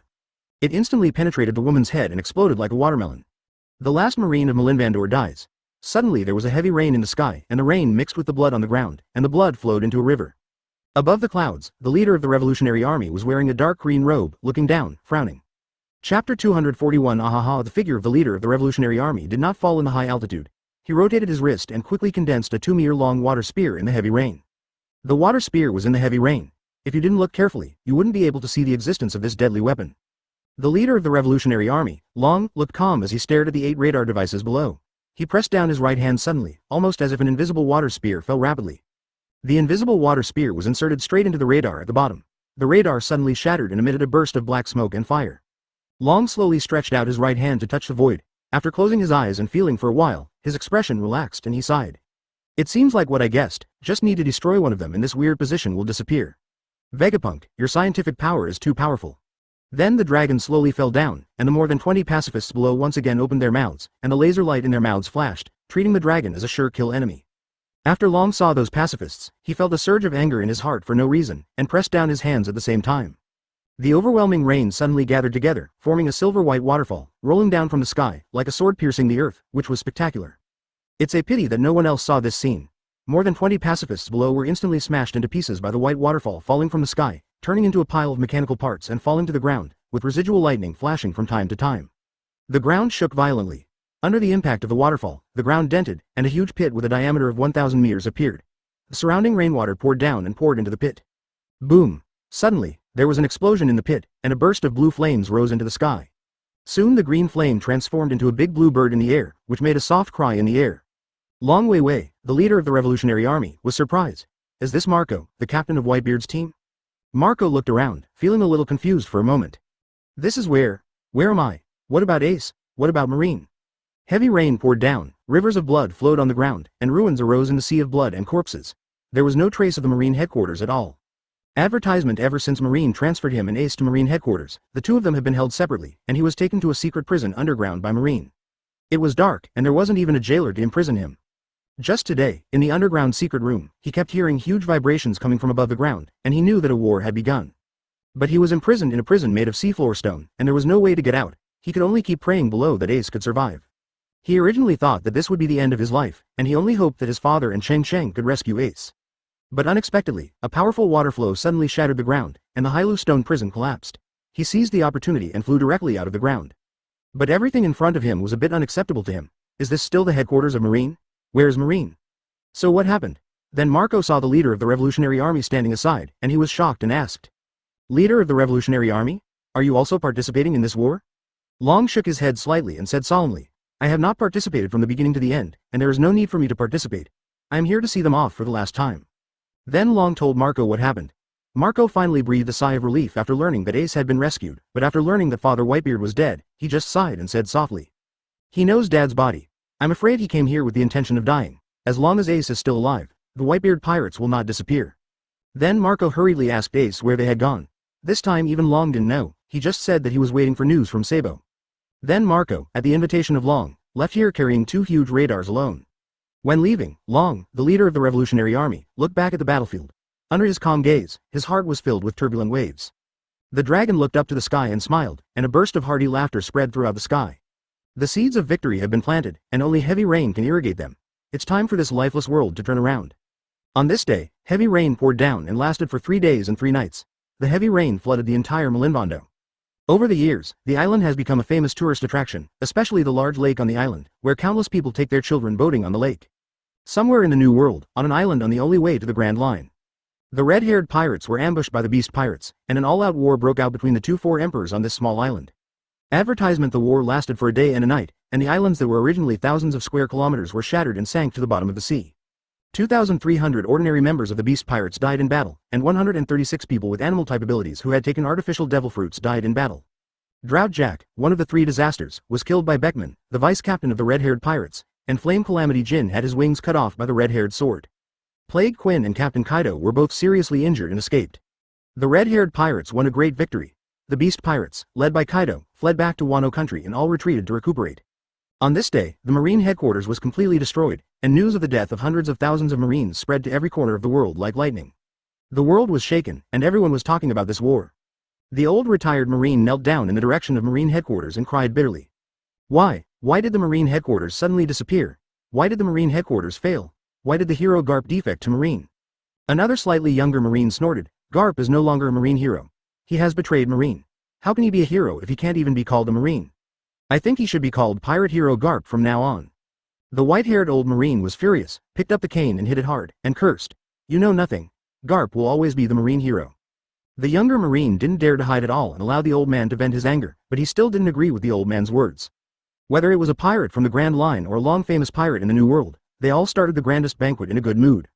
The Big Mom Pirates, the only one among the 4 emperors that did not participate in this war, also started a tea party in advance under the order of Big Mom, and invited all the sons and daughters to participate. Young people from all over the world, after reading the news in the newspapers, resolutely went to sea with their friends and embarked on the road of pirate exploration. According to incomplete statistics later, in the 3 days after the outbreak of the major event, nearly 200 new pirate groups were formed around the world. There was no one on the vast platform of the arena. Suddenly, dense space cracks appeared, and the members of the Black Justice Pirates fell out of the space cracks and fell onto the bluestone on the ground.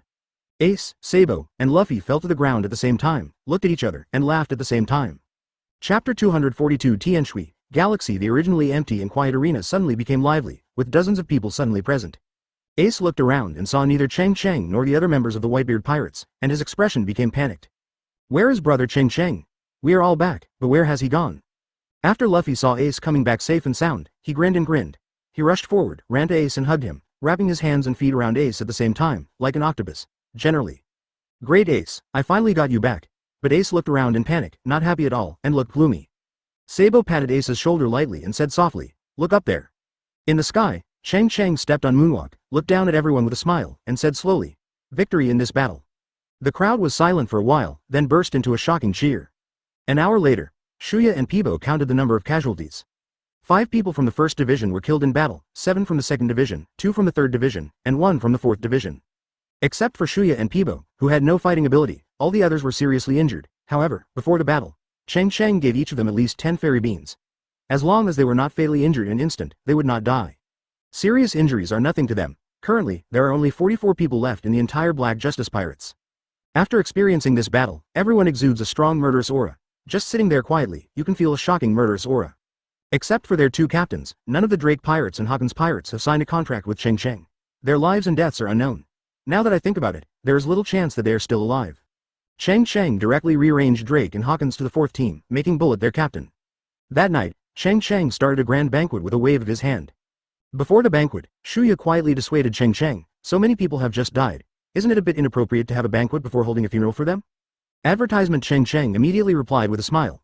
The members of the Black Justice Pirates will die if they die, and there is no need to use such things to comfort the hearts of the living. Not just our pirate group, which pirate in the world is not prepared to die on the day he sets out to sea? Shuya was speechless. In the palace of Lily Kingdom, there was a big night banquet, and the whole island was filled with the strong aroma of wine. The women, who had rarely had the chance to see men, were all extremely excited. They also knew that these men were Cheng Cheng's crew members, and they all sat around with them, drinking and eating meat. The women of Nine Snake Island have always had a strong and fierce folk custom. After 3 glasses of wine, they would become brothers with the strangers around them.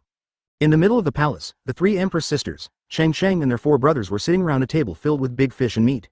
The Empress picked up the wine glass, approached Cheng Cheng and said first, "Husband, after this battle, the marine headquarters was completely destroyed. We have accomplished an unprecedented feat and successfully rescued Ace. When are you going to take over this country? The Emperor?" The 3 sisters knew about this in advance and didn't feel any surprise. However, Ace and Sabo looked at Cheng Cheng in surprise. Luffy opened his mouth wide and crazily stuffed things into his mouth. As for the Emperor, it didn't matter to him at all. Ace's expression was solemn. He had not shown a smile since he was transported to Daughter's Island, and he just kept drinking. Sabo asked softly, "Brother Cheng Cheng, if you become the Emperor, what about the Black Justice Pirates? Aren't you going to continue your adventure?" Cheng Cheng, who was sitting in the main seat, smiled and took a sip of wine, leaned back on the chair and said with a smile, "It doesn't matter whether the Black Justice Pirates exist in the future. I actually have no interest in the legendary secret treasure. As long as you guys are fine, I'll be relieved. Besides, if I continue my adventurous voyage, Ace and Luffy will have no hope of becoming One Piece.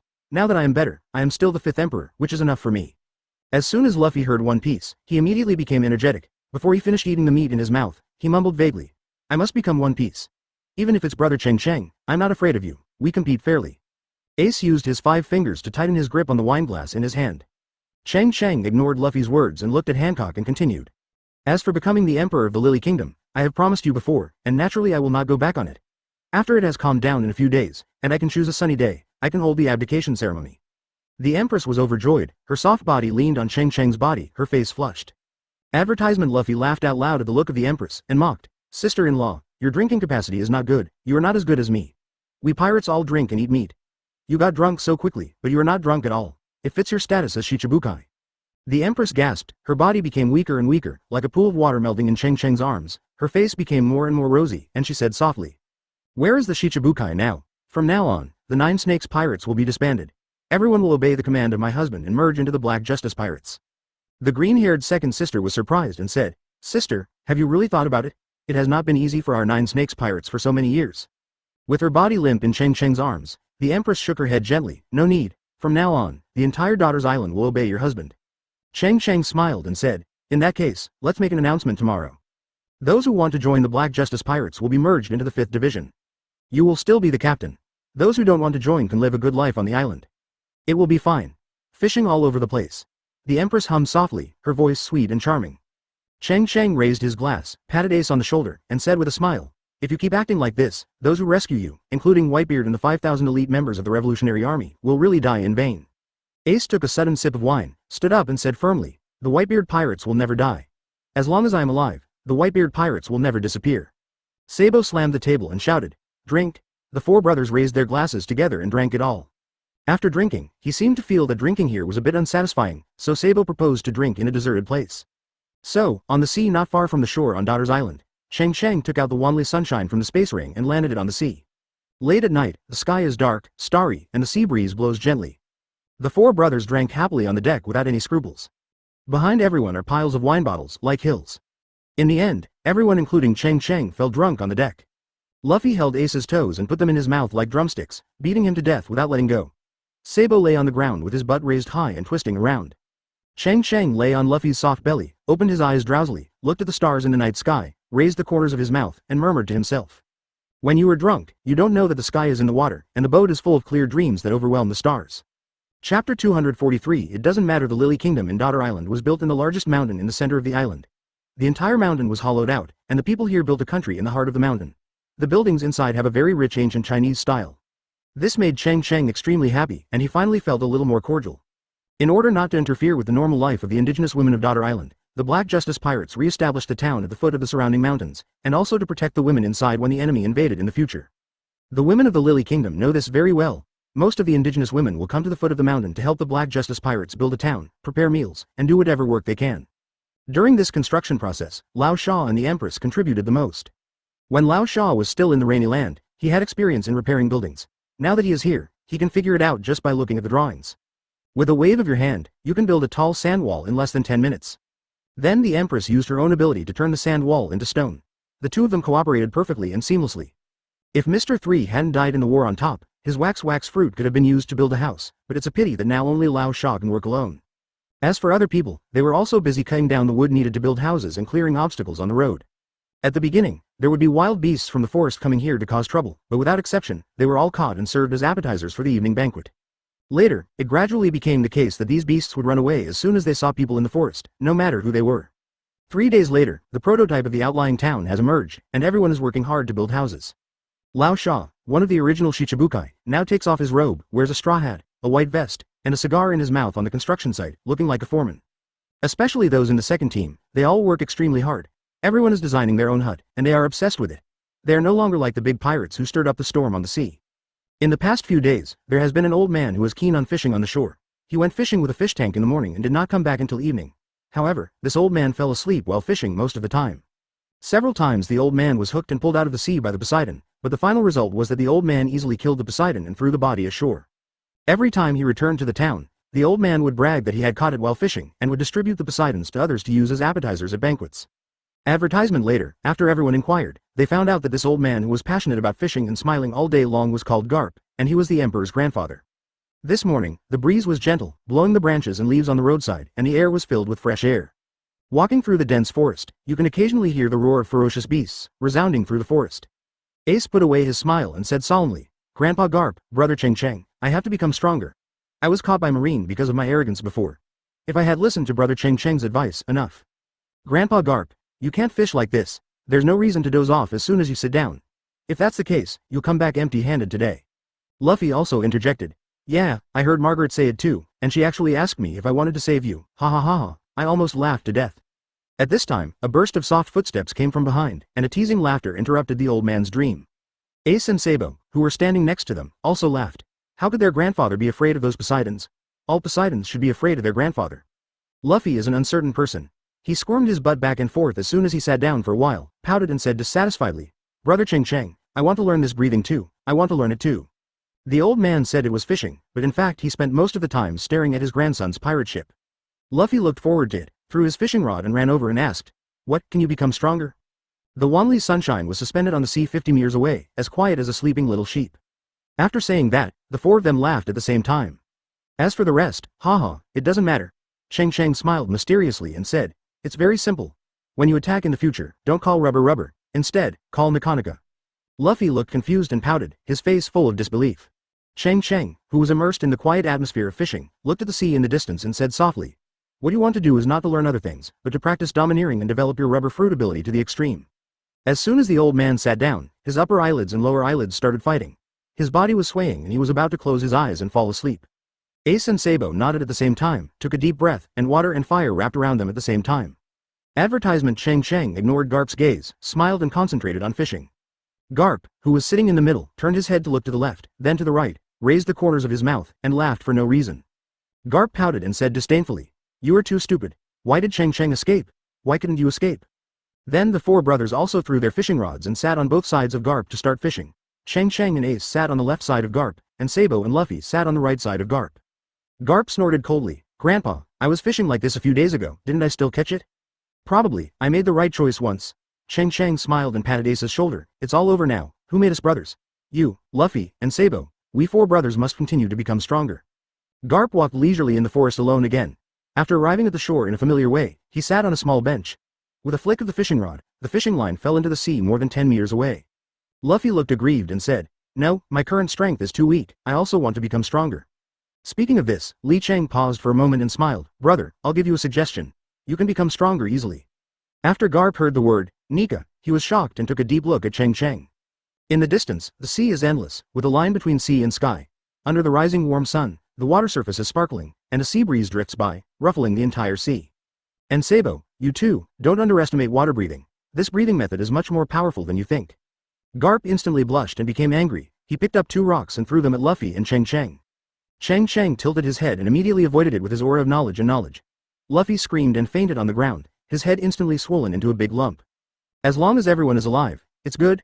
Cheng Cheng sat down and continued to smile. "Ace, actually the breath of fire I taught you still has great potential. You can explore it carefully. After you become proficient, you can try to practice it every moment of the day. Breath of fire, this will give you a qualitative leap in strength." Luffy now knew that what Grandpa beat him with was not the loving iron fist, but the armed hockey. He yelled, "Grandpa, you went too far, and you hit me with the armed hockey." Cheng Cheng chuckled and unceremoniously exposed Garp's background. "Oh? Then how did I hear that, Grandpa? You were dragged into the sea by Poseidons and then thrown ashore?" Chapter 244-7749. It seems that today's Daughter's Island, except for Cheng Cheng and his 5 grandsons who go fishing all day long, everyone else is extremely busy, and everyone has their own things to do. Especially Lao Sha, he has become the busiest person in the Black Pirates. But it wasn't that he loved building houses so much, but that he found that as he exhausted his energy building houses every day, his devil fruit ability would increase a bit, and he felt like something in his body was awakening. According to Bullet, Lao Sha is about to awaken, so Lao Sha worked harder to build a house. Compared to the randomness of other people's houses, Bullet built a castle himself, which was extremely tall. Later, it was only with Cheng Cheng's persuasion that the castle was no higher than the mountain. Of course, all the construction work was done by Lao Sha alone. After the castle was completed, it became the base camp of the 4th Division. The entire 4th Division, including Hawkins and Drake, who were later merged, had a total of only 11 people. Kid and Kira were both supernovas at the time, and they warmly welcomed Hawkins and the others to join them. Everyone was assigned a large room. Trafalgar Law came to their castle and was filled with emotion. "I didn't expect that supernovas like us would join the same pirate group. It's incredible." Others also lamented the uncertainty of the world. Drake said, "Compared to this, it is still hard for me to believe that the Marine headquarters was destroyed by us like this." Hawkins, who has curly blonde hair, pulled out a tarot card and placed it in front of his eyes with a calm expression. "Everything is under control. On the coast, the sun shines." Garp, Cheng Cheng, their grandfather and grandson were still fishing, enjoying themselves. Luffy suddenly said, "Brother Cheng Cheng, I can't stay here anymore. I don't know where Zoro and Nami are yet. I have to go find them." Cheng Cheng leaned back on the chair, covered his face with Luffy's straw hat to block the sun, and said softly, "Don't worry, little brother. I will set off tomorrow to retrieve Zoro and the others for you. If you go by yourself, this is a windless zone and it will be difficult to go to sea." Luffy bared his teeth and smiled brightly. "Then I'll trouble brother Cheng Cheng." Cheng Cheng rolled his eyes and said angrily, "Don't you bother me enough?" Advertisement. The 4 brothers all laughed, as if this kind of time could only be experienced when they were children. Garp solemnly said, "I'm afraid I won't be able to keep the news about you on Daughter's Island for a long time. When the CP0 people can't find you anywhere in the world, they will soon suspect this place. Are you going to establish a headquarters here?" In response to this issue, Cheng Cheng had already considered this issue when he went from Daughter Island to Impel Down City and said softly, "If you find it, just find it. Daughter Island is located in the windless zone. No one else can come in except Marine's specially built ship. This is a military holy land that is easy to defend and difficult to attack. Plus we are here to relax and wait for work. How many Marines will come to us? All can be eaten. What's more, if we leave, I'm afraid the world government will launch a crazy revenge on Daughter's Island. I must protect this one of the few pure lands." Garp lamented, "Yes, the Empress has betrayed Shichibukai now. No matter you are here or not, Hinajima cannot escape Marine's revenge. It's better to stay here." "But Brad, don't let me take action then. I just want to fish quietly now." Cheng Cheng chuckled, "How can that be impossible?" At noon, the 4 of them, grandfather and grandson, all complained that they were hungry and were ready to go back for lunch. In the distance, a bamboo raft floated across the ocean. On the simple bamboo raft, a white-haired old man sat cross-legged, with a long sword in front of him quietly. The Poseidons in the deep sea immediately fled after sensing the old man's aura, and some plunged into the mud on the seabed, not daring to make any movement. Cheng Cheng chuckled, "Here we come." Both Ace and Sabo are wary of old people in the distance. Ordinary old people have long been eaten by Poseidons, right? Luffy stood up, waved happily to the distance, and shouted, "Hey, Rayleigh, we're here." Garp subconsciously clenched his fists, and his armed and domineering aura instantly wrapped around a pair of iron fists, filled with murderous intent. However, he soon remembered that he seemed to be no longer a marine. He sighed heavily and sat down again. Rayleigh, who floated over on a raft, stood up and greeted the 5 of them with a smile. When he saw Cheng Cheng, he praised, "You are really not a simple boy, but you are so good, even what Roger wanted to do at the beginning was accomplished for you. This war was fought beautifully." Cheng Cheng and Rayleigh originally agreed that if they could level the Marine headquarters and rescue Ace, Rayleigh would go to Daughter Island and be responsible for guiding Luffy and Ace's hockey. So Rayleigh, who had been paying attention to the battle situation, set off after getting the latest news. Advertisement. Cheng Cheng shook his head and smiled, "I don't dare to enjoy this huge victory alone. This is the result of the joint efforts of me, White Beard, Red Hair, and the Revolutionary Army." Rayleigh jumped up and landed in front of Ace. He kept looking up and down and said with emotion, "It's not easy. You are really similar to Roger when you were young, and you have great potential." Ace cursed sullenly. "He's just a B*****************. D." Rayleigh laughed and didn't care, and started training Luffy, Ace, and Sabo in the forest that afternoon. As for Cheng Cheng, he would stay in a quiet place with the Empress every night these days, take out the Crimson Fireball in the space ring, and talk to Tuanzi. Most of the time, he talked to himself alone, while the Empress listened alone, and fell asleep late at night. Ever since he sent the dumplings to the Marine headquarters, Cheng Cheng felt that something was missing around him. At first, he felt very peaceful, but as time went by, he missed the little girl who kept chirping and wielding a sword. But later, because of Ace's incident, Cheng Cheng had to keep himself busy to cover up the longing in his heart. After lunch the next day, only Garp and Cheng Cheng were left fishing on the shore. Cheng Cheng took the crimson flame to the outside and suspended it on the sea. The temperature of the sea surface rose instantly, and after a while, a faint mist rose from the sea. Neither Cheng Cheng nor Garp and his grandson had any intention of fishing, they just looked at the flame in front of them in a daze. Garp asked softly, "How many days has it been?" Cheng Cheng replied, "Including today, it is already the 6th day. How long do we have to wait? I don't know, it should be soon." Hawkins counted 5 days at that time. "It seems that Hawkins' kid is not good enough, otherwise, beat him to death," Garp said with a frown. Cheng Cheng nodded slowly, "It's not impossible." At this time, there was a weak voice from Hawkins behind the two of them. His face was pale and blood was flowing from the corner of his mouth, and he stumbled over. 49 days, it's 49 days. This is the number of reincarnation. I calculated it with great divination skills at great cost. This time it is absolutely accurate. Chapter 245 Salute Holy Land, Marie Joa. The sky is gloomy and covered with dark clouds. All the heavenly dragons in the Holy Land could feel the fury of the 5 elders on the top floor. Shocking noises came from the Holy Land Palace. Most of the heavenly dragons who originally planned to go out to have fun chose to enjoy their beautiful wives at home. The wrath of the 5 elders, this kind of thing is extremely rare. At the top of the palace, the hall was in chaos. All the expensive furniture was broken to pieces, and there were fragments of vases all over the floor. You must know that these vase decorations, if taken out for auction, are worth millions, enough to allow many families to achieve financial freedom. The commander of the entire army, Sora, the Marine Fleet Admiral Sengoku, and the only remaining general in the Marine Corps, Kizaru, stood like logs in front of the 5 elders, with gloomy expressions and silence. The air was silent. These 3 powerful figures in the world government each had their own thoughts. Each of the 5 elders looked serious. They cursed when they should and lost their temper when they should. There are not many useful people in Marine now. Is it really possible to execute these 3 people? One of the old men with a bald head and a sword raised his teacup, hit Kizaru hard on the face, and cursed angrily. Trash, they are all F*************** G trash. 100,000 Marines, plus more than 100 pacifists, 3 Marine generals, and even the doctor's god-slaying order were used. You didn't catch Cheng Cheng and let him rescue Ace. The entire Black Justice pirates, not even a single captain of the regiment died. What on earth are you doing? Kizaru remained motionless, letting the teacup worth hundreds of thousands explode on his face, and blood suddenly flowed from his forehead. The curly-haired 5 elders suddenly pressed down on the crutches in their hands. The entire ground shattered instantly, and the marble floor was completely lifted. He snorted coldly. Fortunately, you killed Whitebeard, otherwise I would be ashamed of you. Sora, if you recall carefully, the God-slaying order was activated at that time, and it also had an effect on other Devil Fruit ability users, and even the Warring States period was affected. How did Cheng Cheng activate his Devil Fruit ability to escape? Kong cursed secretly in his heart. How the hell do I know? This is something created by the doctor, and now it doesn't work and you are questioning me? Am I smarter than the doctor? It is said that 100,000 Marines died. Didn't half of them die due to the doctor's order to kill the gods? But Kong still suppressed the anger in his heart, tried his best to soften the expression on his face, and said calmly. The God-slaying order has undoubtedly worked, except for Cheng Cheng, Sengoku Fleet Admiral, Bullet, and other members of the Black Justice Pirates. All have lost their Devil Fruit abilities. But later, Cheng Cheng opened something like a space crack behind them and attracted them away. Advertisement. Is it possible that Cheng Cheng is not a Devil Fruit user at all? The air fell silent again. Even after Sora himself said this casual thought, he felt a little incredible. If this ability of space transfer is not a Devil Fruit user, what is it? Could it be that just like the doctor, Cheng Cheng has technological power that surpasses humans? Kong quickly rejected his ridiculous idea. How old is Cheng Cheng? Even if you start doing scientific research from your mother's womb, you won't get results that even a doctor has not researched. What's more, according to their understanding, Cheng Cheng has been practicing swordsmanship during those years at Marine headquarters. The 5 elders all looked at each other. They all seemed to think of the thing that Lord I Am mentioned before. They all remained silent and casually avoided the topic. Only the legendary Devil Tree can have this kind of power. However, the existence of this thing is top secret, and even Sora and Sengoku are not qualified to know it. But if they didn't follow Lord Yimu's instructions to capture Cheng Cheng, I'm afraid they would also have to bear Lord Yimu's wrath. The bald 5 elders said in a deep voice, "You all go back first. The new Marine headquarters will be moved to the G1 branch in the New World. You can go there in the next few days.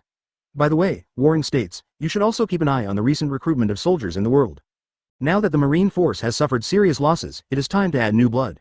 After saying that, the 3 of them were still stuck in place, and no one left. Is there anything else? The bald 5 elders asked. The commander-in-chief of the army, Kong Xian, said, "The offensive trend of the Revolutionary Army has become stronger and stronger recently. I think it is time to counterattack against the Revolutionary Army base. After all, their second-in-command led 5,000 people to fight. It's a serious provocation." The bald 5 elders waved their hands and said casually, "You don't need to tell me these things, you can decide for yourself." Kong continued to say seriously, we need some support in terms of military expenditure. The bald 5 elders yelled. No, get out. Kong sighed, turned and left. The bald old man was so angry that he lay down on the chair and almost smashed the sword in his arms. Advertisement. The curly-haired 5 elders looked at Warring States and asked, what's the matter with you? Warring States bowed slightly and said calmly, I should bear the main responsibility for the failure of the war. Now that I am getting older, I don't want to go to the New World anymore. I just want to go home quietly and retire. This Marine Fleet Admiral had, let's leave it to someone else. Kizaru stood up straight immediately, but his face was calm. Warring States. The 5 elders shouted angrily at the same time and looked at Warring States angrily. The curly-haired old man raised his crutch and pointed it at Warring States. A powerful shockwave instantly passed by Warring States' ears, and a big hole was created in the wall above the palace.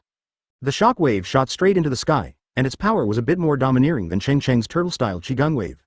Warring States just looked calm and said softly, I am tired and old, it is no longer enough to talk about justice and catching pirates. After saying that, the 5 elders could not help but continue talking. Sengoku took off the marine cloak, slowly placed it on the ground, and walked away. When he walked to the door, Zhang Guo paused and heard a calm voice. Perhaps, Admiral Kizaru will be more qualified than me as Marine Fleet Admiral. Then he turned around and disappeared at the door. The furious 5 elders had no choice but to do anything. Zhang Guo had complaints in his heart, and they knew it. Now that things have happened, since Zhang Guo has been so determined, there is no point in trying to stay. The curly-haired 5 elders looked at Kizaru and said angrily, what do you want to do? Are you waiting to take over the Marine Fleet Admiral? Kizaru chuckled and walked backwards out of the palace. I had something to do, but I thought I would be the only general left at the Marine headquarters.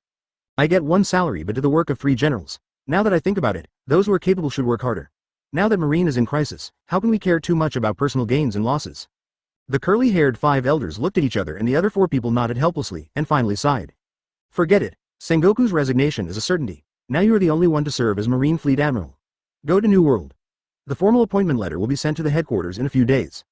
Kizaru chuckled, stood at attention seriously and performed a standard military salute. Receive. Chapter 246 Saiyan's Waist Strength. Daughter Island. After nearly half a month of construction, the town round the mountain has begun to take shape. It only needs some windows, doors, and furniture to move in.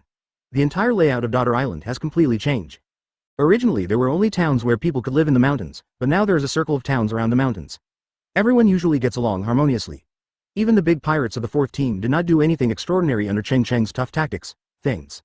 Instead, they were all polite to the girls, fearing that Cheng Cheng would misunderstand and die without even a chance to explain. During this period of time, Ace, Sabo, and Luffy followed Rayleigh to practice hockey every morning, and in the afternoon they fought with the Black Justice Pirates. Anyway, with the existence of senzu beans, as long as they don't kill people in one go, they can recover immediately. Therefore, during the simulated battle, neither side had too many scruples, especially Ace, who was the most desperate and had to make himself half dead almost every day before giving up. On the top floor of the palace, Cheng Cheng was drinking on a recliner while enjoying the Empress's shoulder massage. The force was just right, not too gentle, but just enough to relax the shoulder and neck muscles. He was drinking the special wine made by Nanajima. The brewing method is not much different from ordinary wine. But because of the temperature and humidity of the air, the wine brewed here has a special mellow aroma and an endless aftertaste. After drinking it, you can recall the joyful scene of a young girl stepping on grapes with bare feet. When he first drank daughter's wine in the palace, Cheng Cheng liked the taste very much, but now he looked at the ball of fire floating in front of him and was speechless. The best wine in your mouth can only serve as a thirst quencher. The Empress was wearing a tight-fitting cheongsam with a phoenix dancing in the sky embroidered with gold thread. She had a slim and plump figure without showing any excess fat. When she bent down slightly, 2 big balls came overwhelmingly towards Cheng Cheng's face.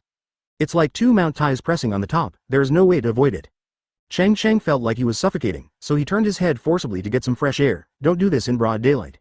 The Empress continued to twist her upper body, hitting Cheng Cheng's cheeks, and said coyly, Husband, there is no one here, what are you afraid of?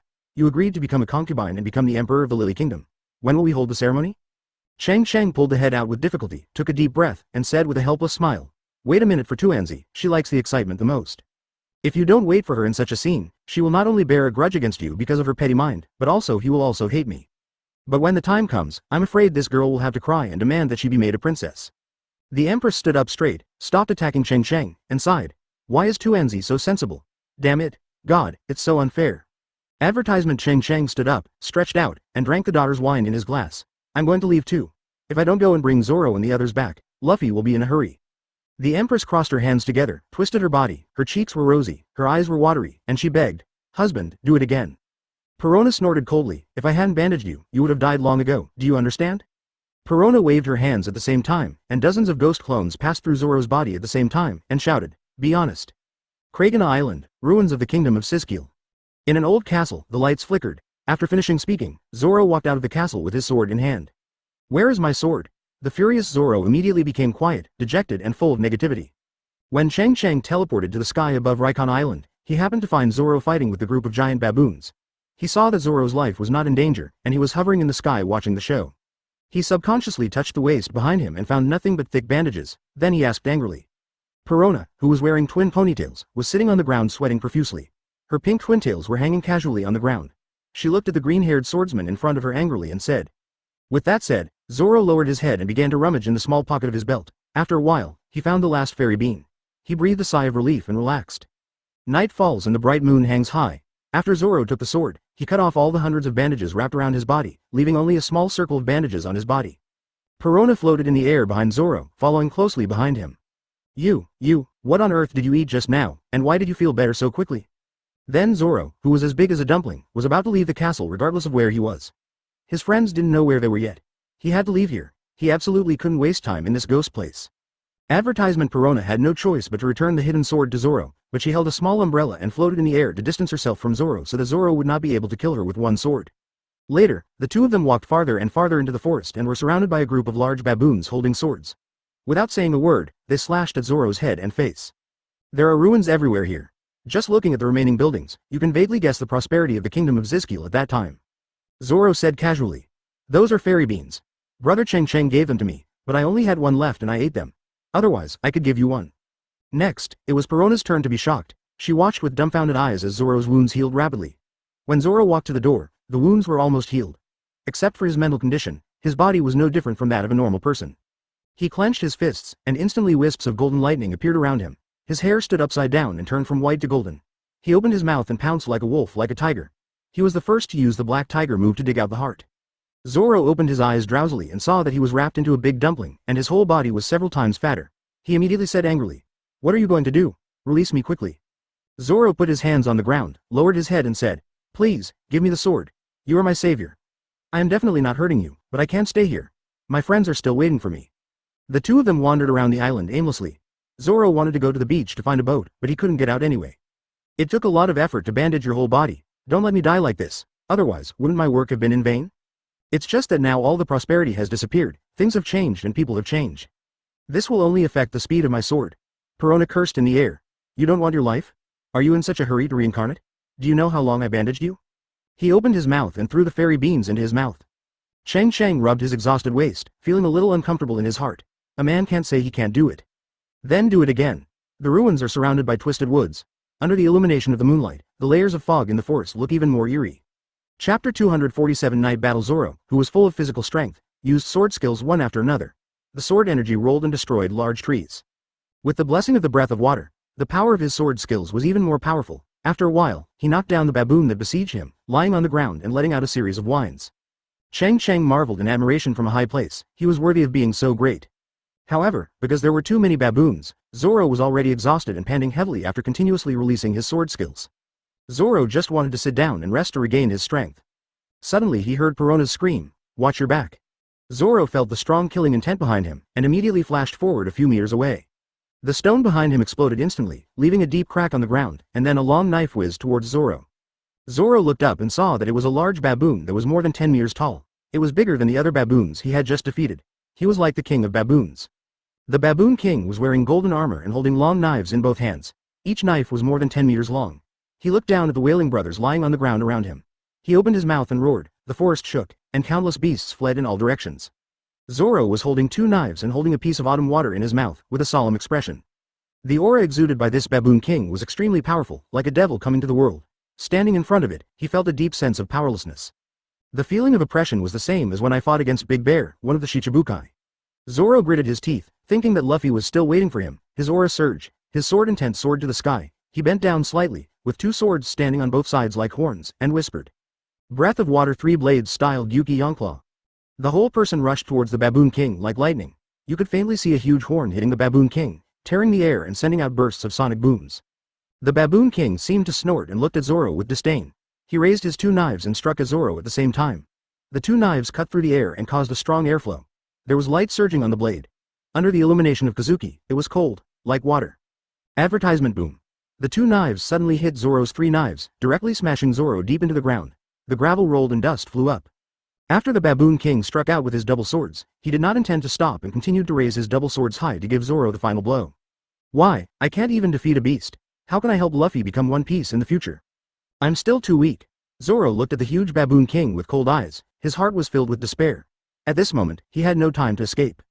Perona, flying in the air with an umbrella, immediately released dozens of negative ghosts, passing through the body of the Baboon King.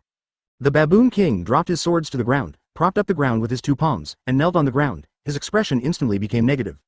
Take advantage of this opportunity. Hurry up and kill it, Perona said sharply when she saw that Zoro was still grinding and not drawing his sword. Zoro held the two swords tightly with his 5 fingers, his expression indifferent, and he remained motionless on the spot. This is not the swordsmanship I pursue. Perona was so angry that she stamped her feet in the air and said angrily, "What kind of bullshit swordsmanship? You are still paying attention to this when you are almost dead. If you lose your life, you will have nothing. Forget it, I don't care about you anymore. When you are hacked to death by this Baboon King, I will collect your body." Zoro stood up unsteadily. The Baboon King's sword made him feel dizzy. After clenching the two swords, a cold ghostly aura was released from Zoro's body. The airflow generated by the breath of water flowed through the 3 handles. The blade was surging and entangled. The effect of the negative ghost quickly disappeared, and the Baboon King roared again and stood up. Completely irritated by the negative emotions just now, he looked up to the sky and roared, the roar shaking the sky. Then it raised its 2 swords and imitated Zoro's move just now, bending slightly and assuming the exact same posture, and its whole body became thicker in an instant. Zoro cursed angrily. "Damn it, you even secretly learned my sword moves." His body flew out like lightning, and he said silently in his heart, "Breath of water 3 swordsman style Yaksha Crow." Clang. Advertisement. The swords collided and sparks flew everywhere. Circles of strong shockwaves erupted in the air. Dead grass with a radius of 100 meters was uprooted, trees were swaying in the strong wind, and dead branches were broken instantly. Zoro instantly felt the huge force coming from Mount Tai, and his whole body fell to his knees and sank into the ground, and the earth shook. Cheng Cheng, who was high in the air, pressed down his arm, and instantly a huge blue sword aura came out, falling from the sky. The sword light was as sharp and dreamy as the moonlight, and struck the Baboon King's head with one sword. The Baboon King hurriedly dodged and swung his sword to block the bright sword energy. It has been practicing on this island for many years and often watches Eagle Eye practice swordplay.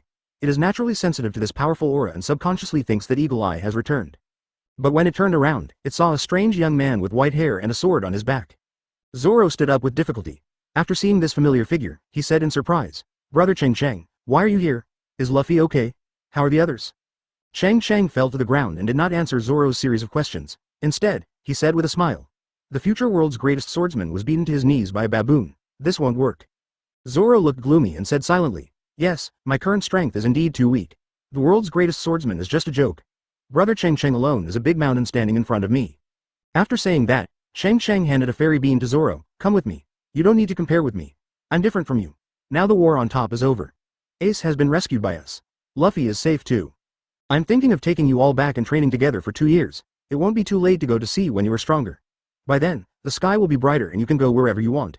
After Zoro ate the fairy beans, he stood up, breathed a sigh of relief, and nodded. "As long as Luffy is fine, we have to improve our strength.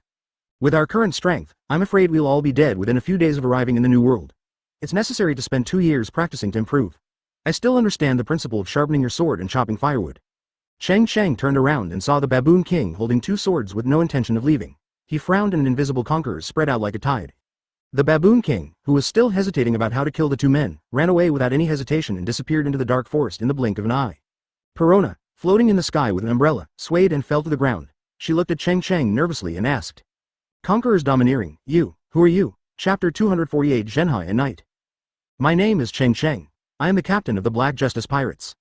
After Cheng Cheng finished speaking, he turned around and walked towards the castle. This time, in addition to taking Zoro back, he also had to complete a sign and task in the castle. Perona was shocked and turned pale. She sat on the ground and looked at Cheng Cheng like she was petrified. She finally remembered and said in shock, "You are the 5th Emperor, Cheng Cheng?"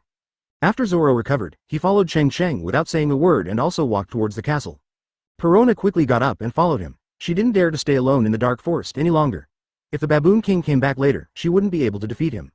After a while, the 3 of them arrived in front of the castle. The castle is a typical Gothic building. Its towering spire and slender tree columns give the entire building a straight line, which is full of mysterious atmosphere under the moonlight. This reminded Cheng Cheng of the temples in movies and TV shows in his previous life that were full of lonely souls and ghosts at night. It was similar to this scene, and he also had a devil fruit user here who could truly control ghosts. Zoro looked up, frowned slightly, and asked, "Isn't this the castle we just left? Why are we back here?" Perona secretly glanced at Cheng Cheng. Ever since she knew Cheng Cheng's identity, she didn't dare to speak during the whole journey. She only dared to carefully look at Cheng Cheng from a distance. Her face turned red and she couldn't help but become obsessed with it. Why could a man be so handsome and powerful? How happy would it be to marry him? Cheng Cheng continued to walk forward slowly and pushed open the tall wooden door of the castle. The dim light shone through the cracks in the door. He said softly, "I have something else to do. Let's go in first and have a glass of wine and rest." After knowing that Luffy was fine, Zoro was no longer so anxious. He nodded and followed in. For him, drinking and practicing swordsmanship were two things that he could not refuse and should not refuse. In the hall at the entrance of the castle, there is a long rectangular dining table and chairs with red satin-covered backrests, all inlaid with gold-patterned silk edges. They are extremely luxurious and definitely not furniture that ordinary nobles can use. The wine cabinets on both sides of the hall were filled with neat red wine. In the past 2 days, Zoro drank a lot even though he was seriously injured. Cheng Cheng walked over slowly, picked up a bottle of dark red wine, and poured a glass with Zoro and Perona each. Perona originally wanted to say that she didn't know how to drink, but when she saw Cheng Cheng's gentle movements when pouring the wine, she swallowed her rejection instantly. Advertisement: "You two sit down and take a rest. I'll go walk around first and I'll be back in a while." Cheng Cheng took a sip of wine, turned around and walked up the stairs slowly. If he remembered correctly, Zoro met Hawkeye in this castle, and then in order to improve his strength, he chose to kneel down to Hawkeye and beg him to teach him the art of swordsmanship. But in this life, since he is here, he will not let Zoro do this kind of thing like kneeling to the enemy. This is the ultimate insult to a swordsman. Hawkeye is recognized as the world's greatest swordsman, and he is the man Zoro has aspired to surpass since he was a child. If he had to kneel down to Hawkeye, he would become his master. Then no matter what achievements Zoro achieves in the future and how many times he defeats Hawkeye, others will only remember Zoro as Hawkeye's apprentice. Therefore, Cheng Cheng will never allow this to happen. At worst, after taking Zoro back this time, he would call the red-haired one over, and the two of them would guide Zoro together, not to mention that there is now a Pluton Rayleigh on the island who has superb swordsmanship. Boom, boom, boom. The dull sound of footsteps sounded. It seemed that because of the age, the wooden boards on the stairs began to loosen. After walking up to the second floor, there is obviously more dust here. Spider webs are densely covered in the corners, and the stained glass on some doors is slightly broken, but it does not affect the usual protection from wind and rain. After Cheng Cheng walked along the corridor, he didn't gain much. He didn't hear the familiar system sound. He continued to climb to the third floor, where he could overlook the entire hall from the center of the corridor. Zoro was drinking leisurely, while Perona was holding the wineglass with both hands. When she saw Cheng Cheng's eyes sweeping over, she immediately lowered her head and stirred her pink twin ponytails back and forth with 2 fingers. Cheng Cheng's eyes changed. He squinted slightly, and felt a powerful aura appear at the door of the castle, like a peerless sword hidden in a sheath, with incomparable sharpness. Noticing the change in Cheng Cheng's eyes, Zoro also looked at the door in confusion. At the same time, he pulled out 2 swords, Hedao Yuan and Shu Shui, and held them tightly in his hands. Perona looked alert, staring ahead, ready to activate her ghost fruit ability at any time. Advertisement creak. There was a scraping sound on the ground, and Hawkeye walked in from the door. Mahawk simply ignored the 2 uninvited guests at the table in the hall, and instead raised his head to look at Cheng Cheng. His eyes were extremely sharp, and there was no trace of surprise. It seems that he has always been so calm. It seems that in this big world, there is no person or thing that can surprise this evil eye who has always lived alone. He frowned slightly and asked, counting the time, "Why are you here now? Are you here to hunt me down?" Zoro clenched his hands tighter. The man in front of him was the goal he wanted to surpass day and night. Cheng Cheng, who was sitting on the railing on the third floor, chuckled and said, "Don't get me wrong, I'm not here to fight. There is no enmity between the two of us, and I also respect you, the world's greatest swordsman. Not interested, I just came to pick up Zoro. To be honest, I'm not interested either. This is all imposed by outsiders." Hawkeye raised his head and continued, "Then since you saw someone, why don't you leave now?" Seeing that Cheng Cheng had no intention of having a sword fight, he casually took off the knife, laid it across the table, took off his coat, and sat on the main seat wearing only a white shirt. He was minding his own business while pouring himself a drink and issuing orders to expel guests. He has lived alone for so many years and really doesn't like other people to disturb him. Cheng Cheng smiled and said, no rush, we can be considered friends who don't know each other. You and Hongfa are friends, and Hongfa and I are brothers. Maybe our relationship will be even better in the future. Now that you're here and you've drunk your wine, it would be rude to leave without saying hello to the host." Eagle Eye sat on the chair, raised his glass but did not drink, and said calmly. Red Hair said before that he would come to participate in the war on the top. As a result, I left early and couldn't wait for him. However, in the end, I didn't see the news of Hong Hair's participation in the war in the newspaper. He is not someone who will easily break the agreement. Cheng Cheng smiled slightly and explained, of course, to be precise, he joined the war earlier, but he was on another battlefield with Kaido. Hawkeye narrowed his eyes instantly, and the temperature dropped sharply. Chapter 249 8 trigrams array. Hawkeye asked in confusion. How do you say? Why don't I know about this? Cheng Cheng chuckled. Their battle will probably be spread throughout the world through newspapers soon. Hongfa will definitely not lose. As for the specific battle process, you can ask Hongfa personally when you see him in the future. By the way, let me tell you that the red-haired man may go to Daughter Island recently. If you are interested, you can come and wait for him. The eagle's eyes were like lightning. He took a sip of wine and said calmly, without the red hair before the broken arm, if we were to deal with Kaido, the two would only be between 5 and 5. Whoever wins and who loses depends on the time and place, people and. Now that the red-haired man lost his arm in the East China Sea, it is almost impossible to win against Kaido. Cheng Cheng smiled mysteriously, changed the subject and asked, where's your room? Can you go and see it? Hawkeye lowered his head and continued to drink. He lost interest in the conversation and said coldly, if nothing happens, you can leave now. Cheng Cheng remained silent and didn't speak. The sign and task this time has not been completed yet, how could he leave so easily? Now he has visited the lobby on the first floor, the second floor, and even the third floor, and has not yet triggered the system's sign in task. Based on his understanding of the Sun Tzu system, the task location will most likely be in the Hawkeye room. Cheng Cheng, who was standing on the railing on the third floor, tiptoed lightly and landed behind Yin. He casually placed one hand on Yin's back, raised his eyebrows at Yin, and said jokingly, Brother Hawkeye, I have admired you since I was a child. Let me go to your room and take a look. Just take a look and come out. I promise not to move anything. Eagle Eye put down the wineglass, and the knight on the long table trembled slightly. He quickly buttoned the chest button of his white shirt, with a look of disdain in his eyes, and said coldly, if you are such a person, don't blame me for drawing the sword now. Cheng Cheng secretly thought, damn it, how could he be misunderstood by this guy? He quickly explained, don't think about it, I'm normal, I'm not the kind of person you imagined. Besides, I have a wife now. The knight on the long table fell silent, and Hawkeye relaxed his vigilance a little, and said calmly, my room is very boring, there is nothing to see, you should take Zoro and this little girl and leave quickly. Perona immediately became unhappy. She hated people calling her a child the most, but when she saw that the other person was the famous Eagle Eye, she could only suppress her dissatisfaction, pouted her mouth, took a sip of wine, and muttered, children don't know how to drink, advertisement. Cheng Cheng sighed in his heart, that's not necessarily the case, and continued, let's make a deal. As long as you let me go to your room to take a look, I promise to tell you a secret about red hair. After reading it, we will leave immediately. How? Alas, in order to save Ace, I had to act impatiently and everything I did was full of utilitarianism. Since leaving the Marine headquarters, it seems that I have less and less time to simply practice swordsmanship. There is a line of smaller words written in the middle, which seems to be an outline of the entire 8 trigrams array. The corners of Cheng Cheng's lips curled up. This sentence, which has become so popular in the public, I am afraid even a Chinese person can say it casually. His understanding of the 8 trigrams formation is very shallow. He only knows that after trapping the enemy in it, he will live if he exits from the gate of life, and he will die if he exits from other gates. Then a white light flashed, and a scroll with a simple style appeared in his hand. Cheng Cheng also seemed to begin to understand why Hawkeye was so good at the swordsmanship. The whole room gave people a feeling of only tranquility. If it were not in the gloomy old castle in this ruins, it should also be peaceful. Cheng Cheng looked at the scroll in his hand that looked like an ancient painting, and his palms trembled a little. As far as he knew, there were 5,000 years of Chinese culture from ancient to modern times, and any item related to 8 trigrams was not bad. Cheng Cheng quickly turned around and walked away without looking back. I promise to satisfy you. Tai Chi produces 2 yangs, 2 yangs produce 4 images, and 4 images produce 8 trigrams. Cheng Cheng couldn't help but sigh in his heart. This is the kind of environment that only those who are very satisfied will live. Eagle Eye thought for a while, then stretched out his hand to point Cheng Cheng in the direction behind him, and said calmly, where is the room? Go there yourself. If this secret makes me dissatisfied, I will have no choice but to draw a knife on you. It's just that when he looks at these 3 sentences now, they seem to be completely natural and profound. They coincide with the operation of the great road of heaven and earth, and everything in the world is not included in it. The bed was clean and tidy, and the floor was free of any garbage except for a thin layer of dust left over from being unoccupied for a long time. But he was afraid of causing unnecessary trouble to Cheng Cheng, so he could only continue to drink to drown his sorrows with a look of regret. Everything is possible. The formation will change according to the different formation eyes. Close black lens bracket. Reward. 8 trigrams array diagram. Close black lens bracket advertisement. Congratulations, uncle, the mission on Kraikon Island has been completed. Close black lens bracket. Cheng Cheng sighed in his heart and slowly stepped into the room. After pushing the gate of opening, the room that comes into view is not big. There is only a wooden bed inside, a wooden table and wooden chairs beside the bed. They seem to match the long table outside, and are all inlaid with a circle of gold rim patterns. At this moment, Cheng Cheng seemed to see Hawkeye alone for more than 10 years, living alone in the castle.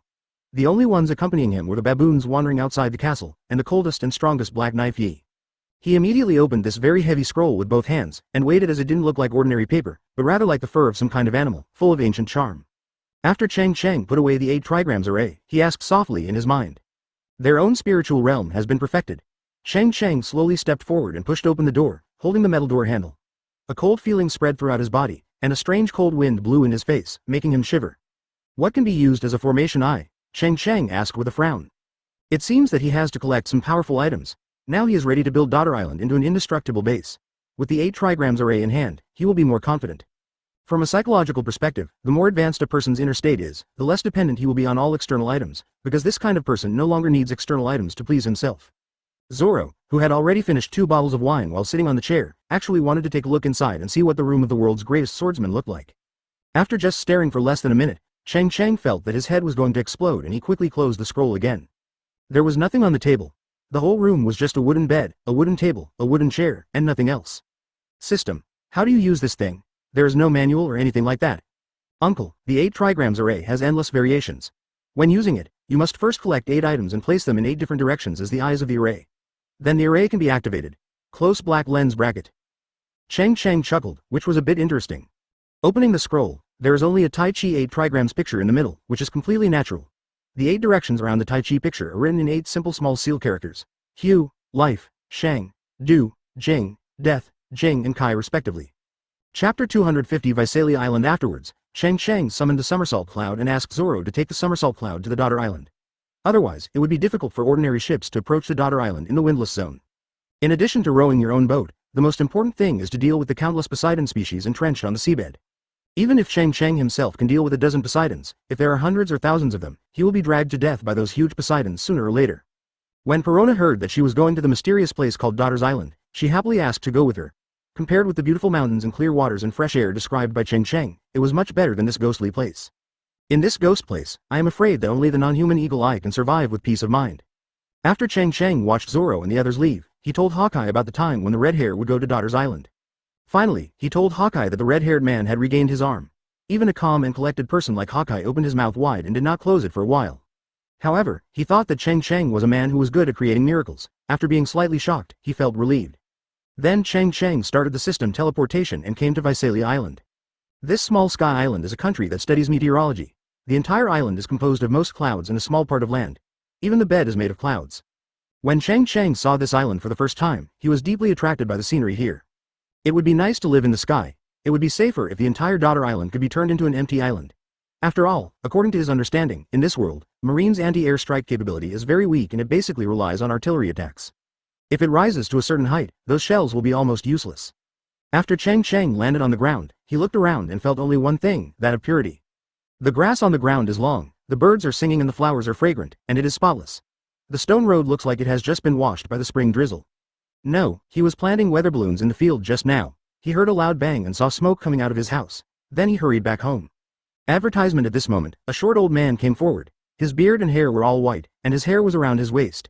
He was wearing a robe and pointed hat similar to that of a Western wizard. He was dressed like a Grandmaster witchcraft wizard. Cheng Cheng casually waved his hand and split the clouds that were passing in front of him into 2.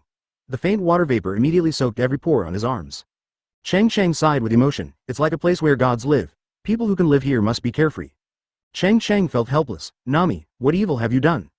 The old man in Heleda became angry instantly. He stepped forward and grabbed Cheng Cheng's wrist and said, "So you are Nami's partner. Come with me. I am about to settle a score with Nami." The more I thought about it, the more I felt aggrieved. I burst into tears facing the ruins. It was hard to explain why a scholar met a soldier. What kind of torture have these people endured by Nami? The old man walked in a hurry and looked anxious. He walked forward quickly and did not notice Cheng Cheng, a foreigner in strange clothes.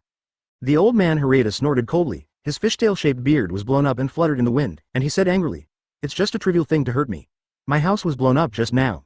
Originally, old men like them were very pleased to see such a diligent and eager to learn little girl, and they were determined to teach everything they had learned in their lives, but this girl actually learned this knowledge in order to invent an attack-type weather weapon. Looking at the ruins of his home, the old man burst into tears and knelt on the ground crying.